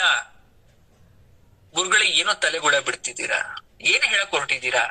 ನಾನ್ ಹೇಳಕ್ ಹೊರಟಂತ ವಿಚಾರ ಇಷ್ಟೇ. ಸ್ವರ್ಗಕ್ ಹೋಗಬೇಕು ಅಂತ ಸ್ವರ್ಗಕ್ ಹೋಗೋ ದಾರಿನ ಹುಡುಕ್ಬೇಡಿ. ಒಳ್ಳೆ ಕೆಲ್ಸನೇ ಮಾಡ್ತೀನಿ ಅಂತ ಅನ್ಕೊಂಡು ಪ್ರತಿನಿತ್ಯ ಅದನ್ನೇ ಯೋಚನೆ ಮಾಡ್ಬೇಡಿ. ಮನಸ್ಸಲ್ಲಿ ಸಾಮಾನ್ಯ ಜ್ಞಾನ, ಪ್ರಜ್ಞೆ, ಪರಮಾತ್ಮನ ಮೇಲೆ ಪ್ರೀತಿ, ಭಕ್ತಿ ಮಾಡೋಂತ ಕೆಲಸವನ್ನ ಮಾಡೋ ಸಮಯಕ್ಕೆ ಮಾಡ್ತಾ ಹೋಗಿ ನಿಮ್ಗೆ ಪರಮಾತ್ಮನೇ ದಾರಿಯನ್ನ ತೋರಿಸ್ತಾನೆ. ಅತಿ ವಿದ್ಯೆ ಬಂದ ಮಾತ್ರಕ್ಕೆ ನೀವು ಸಾವನ್ನ ಗೆಲ್ಲಕ್ಕಾಗಲ್ಲ. ನಿಮ್ಮ ದುಃಖವನ್ನ ಸುಖವಾಗಿ ಬದಲಾವಣೆ ಮಾಡಕ್ಕಾಗಲ್ಲ. ಇಡೀ ಜಗತ್ತಿನ ಕಣ್ಣೀರನ್ನ ಒರ್ಸಕ್ಕೆ ನಿಮ್ ಕೈಲಿ ಸಾಧ್ಯ ಇಲ್ಲ. ಹಸಿದ ವ್ಯಕ್ತಿಗೆ ಊಟ ಕೊಡ್ಬೋದೇ ಹೊರತು ಕಾಲಿಲ್ಲದ ವ್ಯಕ್ತಿಗೆ ಕಾಲ್ ಕೊಡಕ್ಕಾಗಲ್ಲ. ಒಬ್ರಿಗೋ ಇಬ್ರಿಗೋ ಮನೆ ಕಟ್ಕೊಡ್ಬೋದೇ ಹೊರತು ಪ್ರಪಂಚದಲ್ಲಿ ಇರ್ತಕ್ಕಂಥ ಎಲ್ಲ ನಿರಾಶ್ರಿತರಿಗೆ, ಬಡವರಿಗೆ ಮನೆ ಕಟ್ಕೊಡಕ್ಕಾಗಲ್ಲ. ಪ್ರತಿ ಸಮಯದಲ್ಲೂ ಹಣ ನಿಮ್ಮ ಕೈಯನ್ನ ಹಿಡಿಯಲ್ಲ. ಪ್ರತಿ ಸಮಯದಲ್ಲೂ ಸ್ನೇಹಿತರು, ಬಂಧು ಬಾಂಧವರು ನಿಮ್ ಜೊತೆ ನಿಲ್ಲಲ್ಲ. ಈ ಎಲ್ಲ ಸತ್ಯವನ್ನ ಅರ್ಥ ಮಾಡ್ಕೊಂಡು ನಾನ್ ಏನು ಅಂತ ಅರ್ಥ ಮಾಡ್ಕೋಬೇಕು. ಅದು ಒಂದಿನಕ್ಕೆ ಸಾಧ್ಯ ಇಲ್ಲ, ಹೋಗ್ತಾ ಹೋಗ್ತಾ ಅರ್ಥ ಆಗತ್ತೆ. ಒಂದಿನಕ್ಕೆಲ್ಲ ಸಾಧ್ಯ ಆಗ್ಬಿಡತ್ತಾ? ಕೃಷ್ಣ ಹೇಳ್ತಾನೆ ಗೀತೆಯಲ್ಲಿ, ಯುದ್ಧದ ಮಹತ್ವದ ಬಗ್ಗೆ ಹೇಳ್ತಾನೆ ನೋಡಿ. ನಮ್ಮ ದೇಹ ಏನಿದೆ ಅದಕ್ಕೆ ರಥ ಕಂಪೇರ್ ಮಾಡ್ತಾರೆ. ಹ್ಯೂಮನ್ ಬಾಡಿ ಇಸ್ ಲೈಕ್ ಏನೋ ರಥ. ಈ ರಥ ಇಂದ್ರಿಯ, ಈ ರಥದಲ್ಲಿ ಇಂದ್ರಿಯಗಳಿದೆ. ಅದು ಕುದುರೆ ತರ. ಈ ಕುದುರೆ ಓಡ್ತಾ ಇದೆ, ನಾವ್ ಲಗಾಮ್ ಹಾಕಿ ನಿಲ್ಲಿಸ್ಬೇಕು, ಆಗ ರಥ ನಿಂತ್ಕೊಳ್ಳುತ್ತೆ. ಮನುಷ್ಯನ ದೇಹ ರಥ. ಒಳಗಡೆ ಇರ್ತಕ್ಕಂತ ಈ ಇಂದ್ರಿಯಗಳು ಏನಿದೆ, ಈ ಮನಸ್ಸು ಅಂತಕ್ಕಂಥದ್ದು ಏನಿದೆ, ಕಡಿವಾಣ ಹಾಕಬೇಕು, ಇಲ್ಲಾಂದ್ರೆ ಓಡ್ಬಿಡುತ್ತದು. ಅರ್ಥ, ಕಾಮ, ಧರ್ಮ, ಮೋಕ್ಷದ ಈ ಕಡೆಗೂ ಓಡಿಸ್ಬೋದು, ಬಟ್ ನಾವು ಓಡಲ್ವಲ್ಲ. ಅದಕ್ಕೆ ತುಂಬಾ ಸಿಂಪಲ್ ಆಗಿ ಒಂದು ಟೆಕ್ನಿಕ್ ಹೇಳ್ಕೊಡ್ತೀನಿ ನೋಡಿ. ಏನ್ ಟೆಕ್ನಿಕ್ ಅಂದ್ರೆ, ಈ ಕೆಲವೊಬ್ರು ಏನ್ ಮಾಡ್ತಾರಂತೆ ಗೊತ್ತಾ? ಈ ರಥದ ಲಗಾಮ ನನ್ನ ಕೈಲಿದ್ರೆ ತಾನೇ ನನ್ ಮಾತ್ ಕೇಳಲ್ಲ, ನಾನು ಇಟ್ಕೊಳ್ಳೋದೇ ಇಲ್ಲ. ಮತ್ ಏನ್ ಮಾಡ್ತೀಯ? ತಗೊಳೋ ಕೃಷ್ಣನ್ ಕೈ ಕೊಟ್ಬಿಡ್ತೀನಿ, ತಗೊಳೋ ಪರಮಾತ್ಮನ್ ಕೈ ಕೊಟ್ಬಿಡ್ತೀನಿ, ಅವ್ನ್ ಹೇಗ್ ಬೇಕಾದ್ರೂ ನಡ್ಸ್ಕೊಂಡ್ ಹೋಗ್ಲಿ, ನನ್ನ ಹತ್ರ ಇದ್ರೆ ನನ್ ಮಾತ್ ಕೇಳಲ್ಲ. ಇದು ಕೃಷ್ಣ ನನ್ನ ಎಲ್ಲ ಒಳಗಡೆ ಇರ್ತಕ್ಕಂಥ ಇಂದ್ರಿಯಗಳನ್ನ ನಿನ್ ಕೈಗೆ ಒಪ್ಪಿಸ್ತಾ ಇದ್ದೀನಪ್ಪ, ನೀನು ಒಳ್ಳೆ ದಾರಿಲಾದ್ರೂ ನಡ್ಸು, ಕೆಟ್ಟ ದಾರಿಲಾದ್ರೂ ನಡ್ಸು. ನಿನ್ ಕೈ ಲಗಾಮ್ ಕೊಟ್ಮೇಲೆ ನನಗ್ ಭಯ ಇಲ್ಲ. ನೀನೇ ಸಾರ್ತಿ, ನನ್ ಸಾರ್ತಿ ನೀನೆ. ನನ್ನ ಆತ್ಮಗಳೊಳಗಡೆ ಕೂತ್ಕೊಂಡಿದ್ಯಾ. ಬೆಳಗ್ಗೆ ಎದ್ದೇಳ್ತಾ ಇದೀನಪ್ಪ, ನೋಡಿ ಇವಾಗ ನಾನು ಹೋಗ್ಬೇಕು, ಯಾವ್ದೋ ಒಂದ್ ಕೆಲಸ ಮಾಡ್ಬೇಕು, ಕಣ್ಮುಚ್ಕೊಂತೀನಿ. ಕಣ್ಮುಚ್ಕೊಂಡ್ ನಾನು ನಿನ್ ಕೇಳ್ಕೊಂಡಾಗ ನೀನ್ ಈ ಕಡೆ ಹೋಗು ಅಂತ ಒಂದು ಚೌಟಿಲ್ ನನ್ನ ನೋಡಿ, ಆ ಕುದುರೆಗಳು ಹೊಡೆದಾಗೆ ನನ್ ದೇಹ ಮುಂದಕ್ಕೆ ಹೋಗುತ್ತೆ.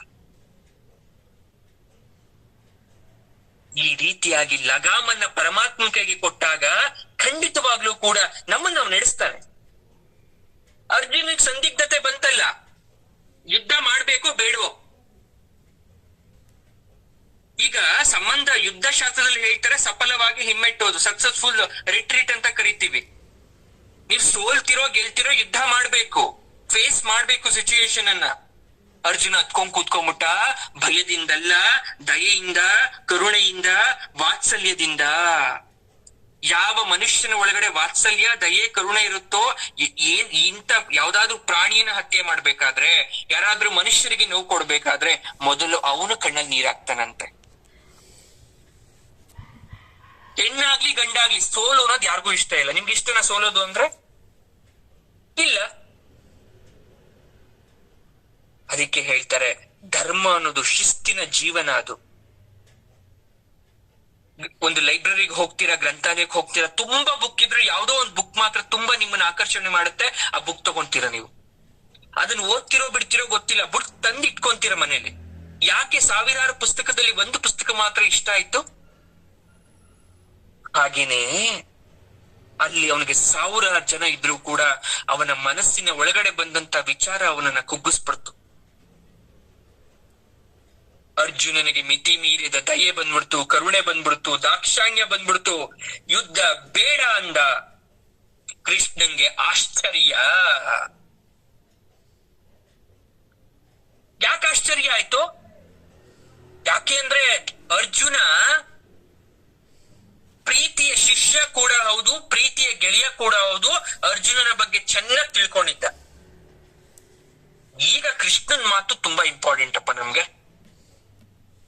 ನಾನು ದುಃಖದಲ್ಲಿ ಇದ್ದೀನಪ್ಪ, ನಾನು ಕಷ್ಟದಲ್ಲಿ ಇದ್ದೀನಿ ಗುರುಗಳೇ, ನಾನು ಯಾವ್ದೋ ಒಂದ್ ಸಂದಿಗ್ಧ ಪರಿಸ್ಥಿತಿ ಸಿಗಾಕೊಂಡ್ಬಿಟ್ಟಿದ್ದೀನಿ, ಈ ಕಡೆ ಕುಟುಂಬ ಬಿಡಕ್ ಆಗ್ತಾ ಇಲ್ಲ, ಈ ಕಡೆ ಇದನ್ನ ಬಿಡಕ್ ಆಗ್ತಾ ಇಲ್ಲ, ಒಂದ್ಸಲ ಅನ್ಸುತ್ತೆ ಎಲ್ಲಾದ್ರೂ ದೂರ ಹೋಗ್ಬಿಡೋಣ ಅಂತ.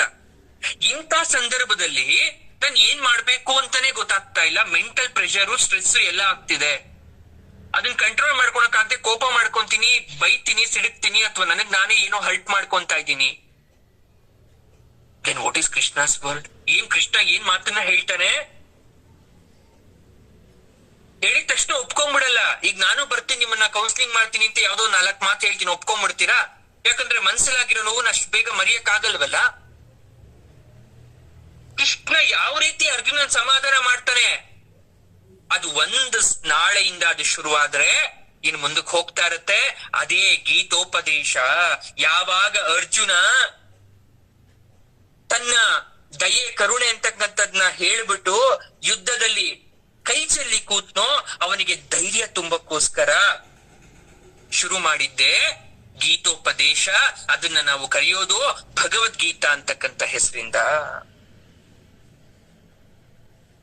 ಆ ಭಗವದ್ಗೀತಾ ಅಂತಕ್ಕಂಥದ್ನ ಹೇಗೆ ವರ್ಣನೆ ಮಾಡಿದ್ದಾನೆ, ಯಾವ ರೀತಿ ವರ್ಣನೆ ಮಾಡಿದ್ದಾನೆ ಅಂತಕ್ಕಂಥದ್ನ ನಾವು ಮುಂದೆ ತಿಳಿತಾ ಹೋಗೋಣ. ಸರ್ವಂ ಶ್ರೀಕೃಷ್ಣಾರ್ಪಣಮಸ್ತು.